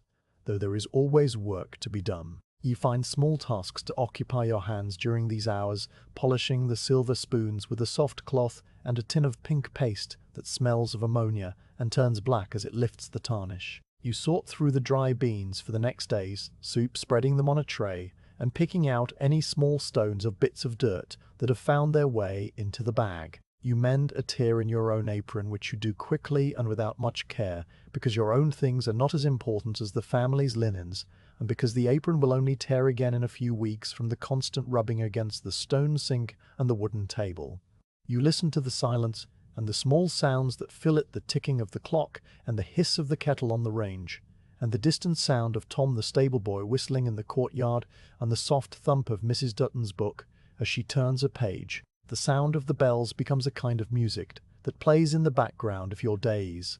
a music that you notice less and less as time goes on, because it is simply part of the fabric of the house, like the creak of the stairs or the whistle of the wind around the chimney, or the distant bark of a dog in the village. You hear the bells, but you do not hear them in the way that you hear a new sound or an unexpected sound, because they are expected and familiar, and they blend into the general hum of the household. When a bell does not ring at its usual time, you notice the absence more than you would notice the sound itself, and you find yourself looking at the clock, and then at the bellboard, and then at Alice, who shrugs slightly because sometimes people simply do not ring. Years pass and you grow taller, and your hands become stronger, and the tasks that once seemed difficult become easy and then become automatic. You no longer have to think about how to hold a potato to peel it in a single long strip, because your hands know the angle and the pressure and the motion. You no longer have to watch the bells to know which one is ringing, because your ears have learned the tones and the rhythms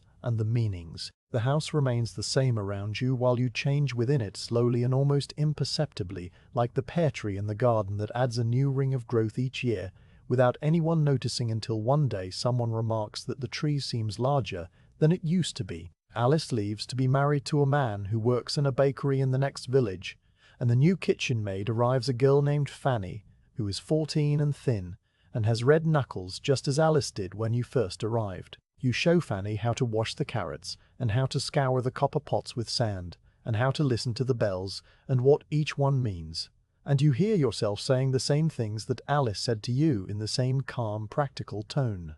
Mrs. Dutton grows older, and her hair becomes more grey than brown, and she moves a little more slowly in the mornings, but her eyes are still sharp, and her word is still final in all matters relating to the kitchen. Mary, the head housemaid, leaves to care for her aging mother in another county, and Susan, who left to be married years ago, returns as a widow and takes up her old position, and the house absorbs these changes without disruption, because the routines are stronger than any individual person.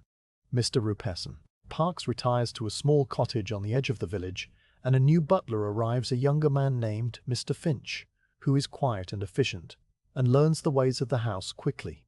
Mr. Ruvence Whitfield's hair turns from grey to white, and his step on the stairs becomes a little heavier and slower, and Mrs. Whitfield takes to resting in the afternoons with a blanket over her knees, even in summer. Margaret grows up and goes away to be married, and the bell for her room falls silent and remains silent, and sometimes you look at it on the board and remember the light, hesitant ring that meant she had spilled ink or lost a ribbon. The bells continue to ring, and you continue to answer them, and the seasons continue to turn, and the mending basket continues to fill, and empty and fill again, and the dust continues to settle on the books in the library, and you continue to wipe it away with a soft cloth and a quiet mind. There is a kind of peace in this repetition that you do not try to name or understand, but simply accept as the shape of your life, in this house where the days are long and the work is steady and the bells ring at their appointed times, and you move through the rooms and the years with the same calm rhythm that you learned on your very first day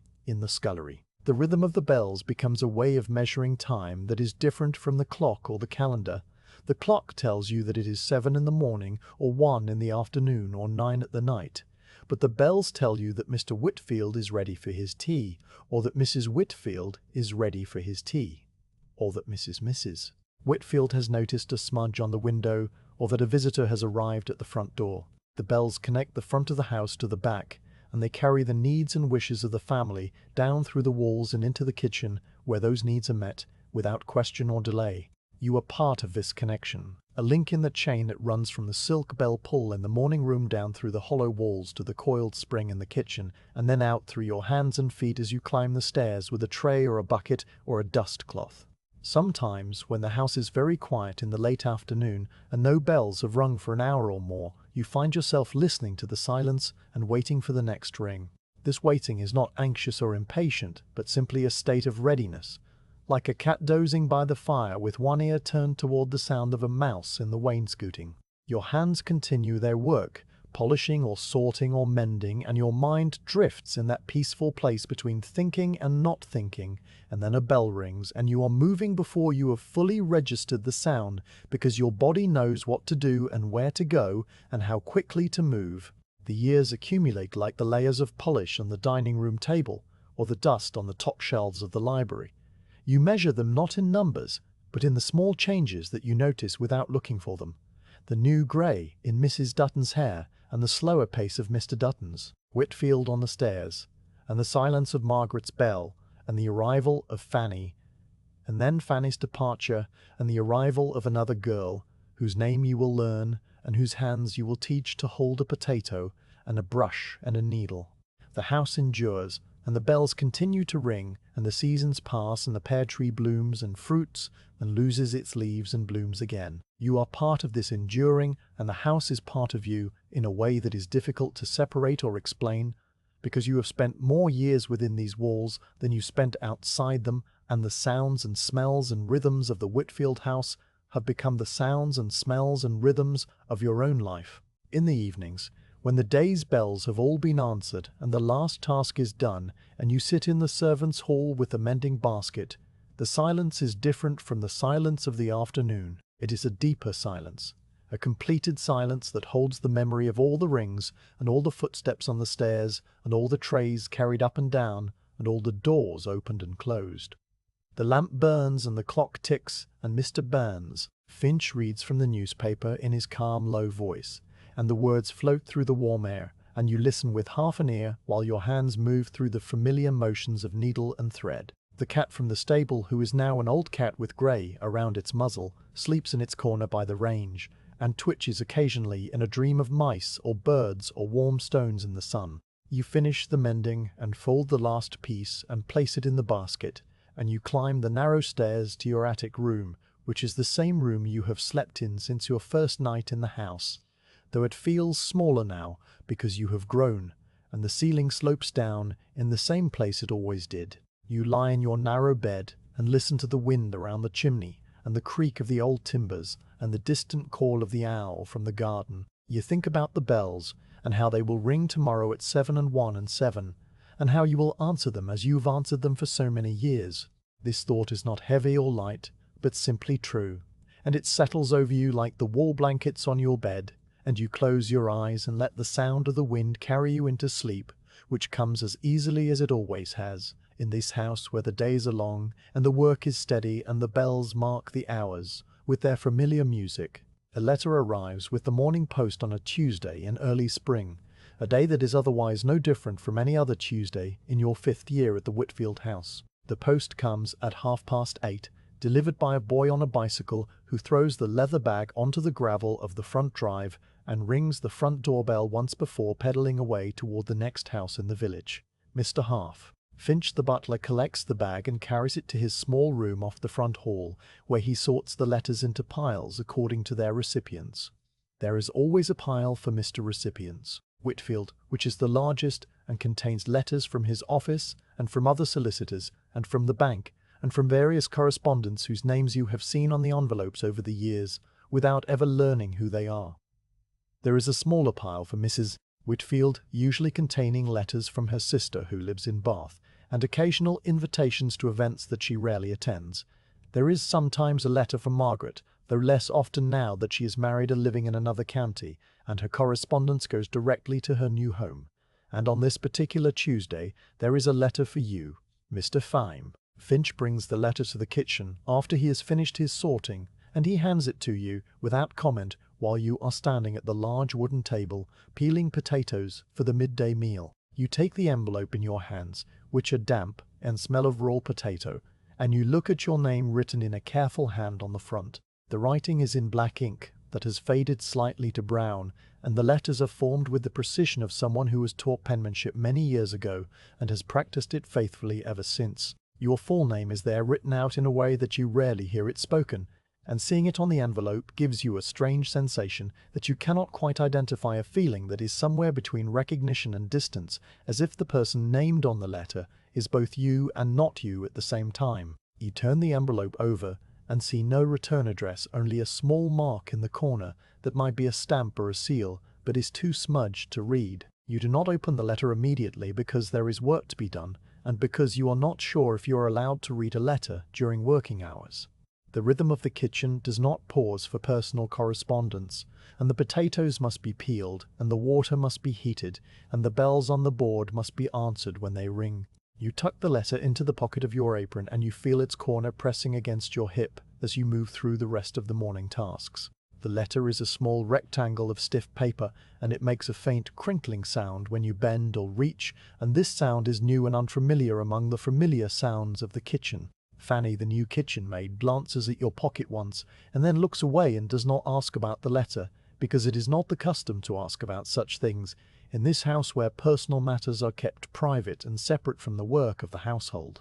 The morning passes in its usual way, with the scrubbing and the chopping and the carrying and the answering of bells. Mrs. Dutton is making a mutton stew for the evening meal, and the smell of browning meat and onions fills the kitchen and drifts out into the scullery and the courtyard beyond. You peel the potatoes and then the carrots and then the turnips, and you set them aside in bowls of cold water to keep them from turning brown. You scour the copper pots that were used for the breakfast porridge, and you hang them on their hooks in order of size. You carry the slop bucket out to the pig bin by the stable, and you pause for a moment in the courtyard to feel the spring air on your face, which is cool and damp and smells of wet earth and the first green things beginning to grow. The pear tree against the south wall is showing its tight pale buds, and the mint in the corner is sending up small shoots through the dark soil, and the cat from the stable, now quite old and slow, is sitting on the warmest stone near the pump with its eyes half closed. It is not until the afternoon lull, when the midday meal has been served and cleared, and the preparations for the evening meal have not yet begun, that you take the letter from your pocket. Mrs. Dutton is resting in her chair by the range with her feet up on a small stool and her book open on her lap, though her eyes are closed and her breathing is slow and regular. Fanny is upstairs helping Mary turn the mattresses in the guest room, which is a task that happens once a month whether there have been guests or not. The kitchen is quiet, except for the ticking of the clock and the soft hiss of the kettle on the range, and the distant sound of Tom the stable boy whistling in the yard. You sit on the back step by the scullery door with the letter in your hands, and you open it carefully, sliding your thumb under the flap so as not to tear the paper more than necessary. The letter is from Mrs. Pretty, the matron of the workhouse, and her name is signed at the bottom in the same careful hand as the address on the envelope. The paper is thin and cheap and has yellowed slightly at the edges, and the ink has bled a little into the fibers, making the letters slightly fuzzy. You read the words slowly because reading is not something you do often, and because the handwriting is formal and old-fashioned with loops and flourishes that take a moment to decipher. The letter begins with your full name and the date, which is 2 weeks past, and it says that Mrs. Pretty is writing to inform you of the passing of Mrs. Abbott, the cook, who worked in the workhouse kitchen for more than 30 years. Mrs. Brute Abbott died in her sleep on the night of the 15th of March, at the age of 67, and her passing was peaceful and without pain. The matron thought you might wish to know this news, because she remembered that Mrs. Mine Abbott had spoken of you kindly, and had given you a wool scarf on the day you left the workhouse to begin your life in service. The letter ends with the words, "She was a good woman, and she spoke of you kindly before she went," and then there is the signature and nothing more. You sit on the stone step and hold the letter in your hands, and you look at the words without really seeing them, because your mind has gone back to a cold grey morning 5 years ago, when you stood in a line with 3 other children near the gate of the workhouse, and a woman with soft hands tied a wool scarf around your neck and told you that you were a quiet child and would do well if you kept your head down and your hands busy. The memory is faint and distant, like something seen through a fogged window or a piece of old glass that has bubbles and waves in it. You can see Mrs. Mives Abbott's face only as a general shape, a woman of middle years with a round face and kind eyes and hair that was going grey and was pulled back under a white cap. You can remember the feel of her hands as she adjusted the scarf, tucking it in around your collar so that the wind would not get in. And you can remember the smell of her, which was a mixture of bread dough and coal smoke, and the strong yellow soap that was used in the workhouse laundry. The rest of the memory is faded and soft, and you cannot recall the sound of her voice or the exact words she said, beyond the part about keeping your head down and your hands busy, which has stayed with you all these years like a small smooth stone that you carry in your pocket without thinking about it. You realize that you have not thought about the workhouse or the people there for a very long time. Your life in the Whitfield house has filled all the spaces in your mind, and there has been no room for anything else. The days here are full of small tasks and small sounds and small rhythms that repeat and repeat, and they leave little space for memories of a time before. You remember the workhouse now as a series of impressions rather than a clear picture. The long dormitory with rows of narrow beds, and the cold stone floors, and the smell of boiled cabbage that was always present, and the sound of many children breathing in the dark. You remember Mrs. Present, pretty the matron, who was not unkind but was not kind either, and who ran the workhouse with a strict efficiency that left no room for softness. You remember the other children, but their faces have blurred and their names have faded, and you could not say now who they were or where they were sent on that same grey morning. Mrs. Khan Abbott is the only one who stands out as a warm presence, a small point of kindness in a place that was otherwise grey and cold and full of rules. You fold the letter carefully along the same creases where it was folded before, and you put it back in your pocket. The afternoon light is moving across the courtyard, and the cat has shifted its position to follow the patch of sun that now falls on a different set of stones. The pump drips steadily into the stone trough, and the sound is so familiar that you do not hear it unless you listen for it specifically. You sit for a few more minutes watching the light and the cat and the small green shoots of mint pushing up through the dark earth in the corner by the water butt. You think about Mrs. Abbott falling asleep in her bed at the workhouse and not waking up, and you think that this is not a sad thing or a happy thing, but simply a thing that happens to people when they have lived long enough and worked hard enough and their bodies have grown tired. You do not cry and you do not feel a great wave of grief, because you did not know Mrs. Abbott well, and because 5 years is a long time, and because the person you were when you left the workhouse is not the same person you were now. But there is a small quiet feeling in your chest that is like the ache in your arms after a long wash day, not painful exactly, but present and noticeable. You stand up and brush the dust from the stone step off your apron, and you go back into the kitchen. Mrs. Wall Dutton has opened her eyes and is turning a page in her book, and she looks at you for a moment with an expression that asks no questions but seems to understand something anyway. You do not speak of the letter, and she does not ask, and the afternoon continues in its usual way with the preparations for the evening meal and the answering of bells and the small tasks that fill the hours until the family sits down to dinner and the kitchen settles into its evening quiet. That night, when you go up to your attic room after the mending is done, and the fires are banked, and the lamp in the servants' hall has been extinguished, you take the letter out of your apron pocket, and you look at it again in the dim light of your candle stub. The handwriting is still careful and formal, and the words are still the same. You open the small wooden box where you keep your few personal things, and you place the letter inside next to the other objects that have accumulated over the years. There is a smooth grey stone that you found in the garden during your first spring, a stone that fit perfectly in your palm and had a white line running through it like a vein of quartz. There is a piece of blue ribbon that Margaret dropped in the hallway years ago and that you picked up meaning to return but never did, and it has sat in the box ever since, its colour fading slightly from bright blue to a softer shade. There is a small feather from a blue jay that landed on the courtyard stones one autumn and that you kept because it was beautiful and because no one saw you pick it up. And now there is this letter which you will probably never read again, but which you will keep because it is a connection to a time before and a person who was kind to you once. You close the lid of the box and you place it back on the shelf where it lives, and you blow out the candle and lie down in your narrow bed under the sloping ceiling. The straw mattress rustles as you settle and then is still. The wind moves around the chimney and makes its low rushing sound, and the old timbers creak as they cool in the night air. The owl calls from the garden twice and then is silent. You think about Mrs. Mime Abbott and the scarf that she gave you and that you still wear on cold mornings, and you think about how a small kindness can travel through the years and reach a person long after the one who gave it is gone. This thought is not large or dramatic, but it sits with you in the dark as you listen to the sounds of the house settling into sleep. You do not know what happens to people after they die, and you have never been taught any particular beliefs about such things, but you hope that wherever Mrs. Abbott is now she is warm and at peace, and that she knows that the quiet child she gave a scarf to has done well, and has kept her head down and her hands busy, just as she said. The next morning you wake at 5 o'clock as always, and you dress in the dark and you go down to the kitchen, where the range is already warming, and Mrs. Dutton is cutting slices of bread from the round brown loaf. The day is the same as every other day, and the work is the same, and the bells will ring at their appointed times, and you will answer them. You put the scarf around your neck because the spring morning is still cold,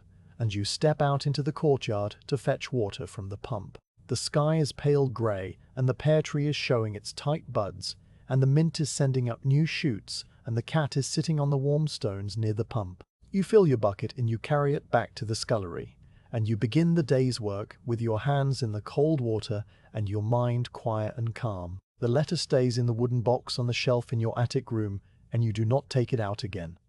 But sometimes when you are standing at the stone sink, or sitting with the mending basket, or walking through the courtyard on a grey morning, you remember Mrs. Pessett, Abbott's hands tying the scarf around your neck, and her voice saying that you would do well, and the memory is warm like the scarf itself, and it stays with you in a quiet way that asks nothing and expects nothing, and simply is a small point of light in the steady rhythm of your days. The day has been long because it is close to midsummer, and the sun has stayed in the sky until late in the evening, and the family kept later hours as well, sitting in the garden until the air began to cool and the first stars appeared above the pear tree. There was more work than usual, with extra laundry from the guest who stayed for 3 nights in the blue bedroom, and extra cooking for the small dinner party that Mrs. Whitfield hosted for the vicar and his wife, and the doctor and his sister. You have been on your feet since 5 o'clock in the morning, and your legs ache in a familiar way, and your hands are rough from the washing up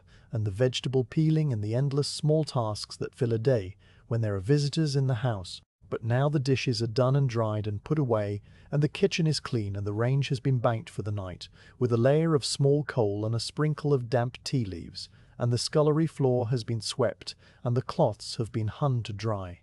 The house has settled into its nighttime quiet, and you are sitting in your usual place at the long table in the servants' hall.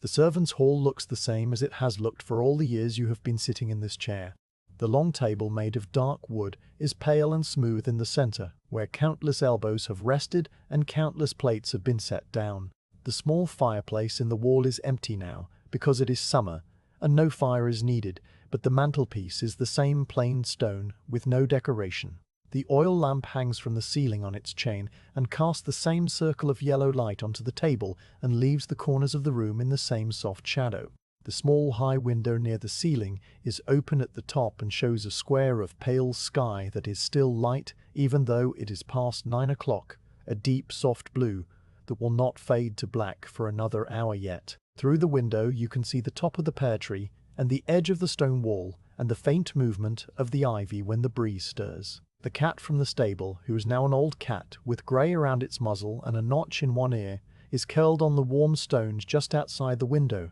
and you can see the rise and fall of its breathing. The mending basket is in front of you on the table, but you are not mending anything at the moment because your hands are resting on the smooth wood, and your eyes are looking at the square of sky, and your mind is in that peaceful place. It goes when the work is done and the body is tired in a good way, and there is nothing that needs your immediate attention. The basket is only half full tonight because you've kept up with the mending over the past weeks, and there are only a few napkins with frayed hems and one of Mr. Whitfield's shirts that has lost a button at the cuff. You will get to them eventually, but for now, it is enough to sit and breathe and let the quiet of the evening settle around you like a familiar blanket. Around you, the other servants are in their usual places, and the scene is so familiar that it feels like something that has always been and will always be. Mrs. Intives Dutton is reading her book with the brown leather cover and the yellow pages, and she holds it close to the lamp because her eyes are not as sharp as they once were. She has been the cook in this house for longer than anyone can remember, and her hair is completely white now, and her movements are slower than they used to be. But her voice is still calm and firm, and her word in the kitchen is still final. Fanny, the kitchen maid, is sitting beside her darning a stocking, and Fanny has been with the household for 3 years now, and her red knuckles have faded to a pale pink, and her hands move with the same sure rhythm that yours learned long ago. Mary is writing a letter to her sister, who still lives in the other county, and still works in a house much like this one, and the scratch of her pen on the paper is the only sharp sound in the room. Susan is sitting in her usual chair near the cold fireplace, and her eyes are closed, and her hands are folded in her lap, and she breathes slowly in her lap, and she breathes slowly and evenly. And you know that she is not asleep, but simply resting in that way she has. Mr. Heroding, Finch the butler, comes in and sits at the head of the table, and he is a quiet man with a calm voice, and he has been with the household for several years now, since Mr. Parch retired to his cottage on the edge of the village. He reads the newspaper, which is only 1 day old now because the family passes it along more quickly than they used to, and he turns the pages carefully and holds them at the right angle for the lamplight. He reads aloud a small item about the weather, which is expected to remain fine through the end of the week, with warm days and cool nights and a gentle breeze from the west. His voice is low and even, and the words float through the quiet room, and you listen without really listening, because the meaning of the words is less important than the sound of them and the way they blend with the rustle of Mrs. Dutton's pages and the scratch of Mary's pen and the soft creak of the chain as the lamp sways almost imperceptibly. You think about the garden and how it looked this afternoon when you went out to fetch mint for the sauce that Mrs. Dutton made for the roast lamb. The pear tree is heavy with small green fruit that will not be ready until autumn, and the branches bend slightly under the weight, and the leaves are a deep glossy green, and they rustle in the breeze with a sound like gentle rain. The lavender is about to bloom, and the spikes of purple are just beginning to show at the tips of the grey-green stems, and you know that in a week or two Mary will go out with her basket and her scissors and cut bunches of it to hang in the linen closet. The mint has spread so far that it is now growing through the cracks in the stone path, and Mrs. Dutton says she will have to pull some of it up before it takes over the whole courtyard. But she says this every year, and every year the mint continues to spread, and every year it is cut back, and every year it is cut back, and every year it returns. The rosemary bush is thick and woody and has grown taller than you remember it being when you first arrived, and its scent is sharp and clean, and it lingers on your fingers for hours after you brush against it. You think about the library and the dust that is settling on the books even now in the quiet of the evening. The tall window faces west and catches the last of the light, and the dust motes float in the golden shafts and settle slowly on the leather spines and the cloth covers and the tops of the pages. Tomorrow or the next day you will take down the books one by one and wipe them with a soft cloth, and the dust will rise in small clouds and then settle again, and the cycle will continue as it has continued for all the years you have been in this house. The books sit on their shelves and wait, and they do not ask anything of you except patience and care, and you give them these things without thinking, because it is simply what you do. The sky outside the high window deepens from pale blue to a soft grey blue, and then to a darker blue, and the first star appears, though it is faint, and you have to look carefully to see it. The cat outside stirs and stretches and then settles again, and the ivy on the wall is a dark shape against the stone, and the pear tree is a silhouette against the fading light. The lamp on the table flickers slightly and missed a fading light. Finch reaches up to adjust the wick and the flame steadies, and the circle of yellow light holds steady on the warm wood of the table and on the faces of the people around it. You pick up a napkin from the mending basket and a needle and a length of white thread from the wooden box. The napkin has a small tear along the hem where it caught on something, perhaps a fork or a ring, and the fabric is soft and thin from many washings. You thread the needle without looking because your fingers know the motion, and you begin to sew with small even stitches that pull the torn edges together without puckering the cloth. The needle goes in and comes out and the thread follows, and the rhythm of it is as familiar as your own breathing. The sound of the thread pulling through the fabric is a soft whisper that only you can hear, and it blends with the other sounds of the room. The clock on the wall ticks, and someone sighs softly, and from far away in the front of the house you hear the faint sound of a door closing as Mr. Whitfield or Mrs. Whitfield retires to their bedroom. The house is settling into sleep, and you are part of that settling, a small part of the great quiet machine that runs this household day after day and year after year. The napkin is finished, and you fold it neatly and place it in the basket with the others, and you sit for a while longer, watching the square of sky grow dark and listening to the small sounds of the house around you. Mrs. Port Dutton closes her book and places it on the table, and she says it is time. The word is simple, and she says it every night in the same tone, and it means that the evening is over and the day is done, and tomorrow will be another day, much like this one. Everyone rises and the chairs scrape softly on the stone floor, and someone stretches and someone yawns, and the lamp is turned down until the flame is a small blue flicker. You climb the narrow stairs to your attic room, and the steps are familiar under your feet, and you do not need a candle because you know every creak and every turn. The room is warm from the summer day, and the small window is open a crack, and the air that comes through smells of the garden and the mint and the dry stone of the courtyard. You lie in your narrow bed, and the straw mattress rustles once and then is still. You can see the square of sky through the window, and it is dark now and filled with more stars than you could count if you tried. The wind moves around the chimney and makes a soft rushing sound, and the old timbers creak as they cool. The owl calls from the garden with a low, soft hoot that repeats twice and then stops. Somewhere below you the cat has come in through the scullery door and found its spot by the cooling range. You think about the day that has passed, and the work that filled it, and the quiet of the evening, and the faces around the table in the lamplight. These thoughts are small and simple, and they drift through your mind like the dust motes in the library, and then they fade. There is nothing that needs to be done, and nothing that needs to be worried about, and nothing that needs to be changed. The house will wait tomorrow at 5, and the bells will ring at 7 and 1 and 7, and the work will begin again, and you will do it as you have done it 1,000 times before. This is not a burden or a joy, but simply the shape of things, the steady ground beneath your feet, the familiar path through the rooms and the hours and the seasons. You close your eyes, and your breathing slows, and the sounds of the house fade into a soft hum that is not quite silence, but is close enough. The pear tree stands in the dark garden, and the mint grows through the cracks in the stones, and the lavender waits to bloom, and the books sit on their shelves in the library, and the dust settles quietly in the empty rooms. The house holds all of this in its old stone walls, and you are part of it, and it is part of you, and this is enough. Sleep comes as it always comes in this house, gentle and deep and without dreams, and you drift into the quiet that has no end, only a continuation into the next day and the next, and all the days that will follow in this place where nothing ever really changes and everything is exactly as it should be.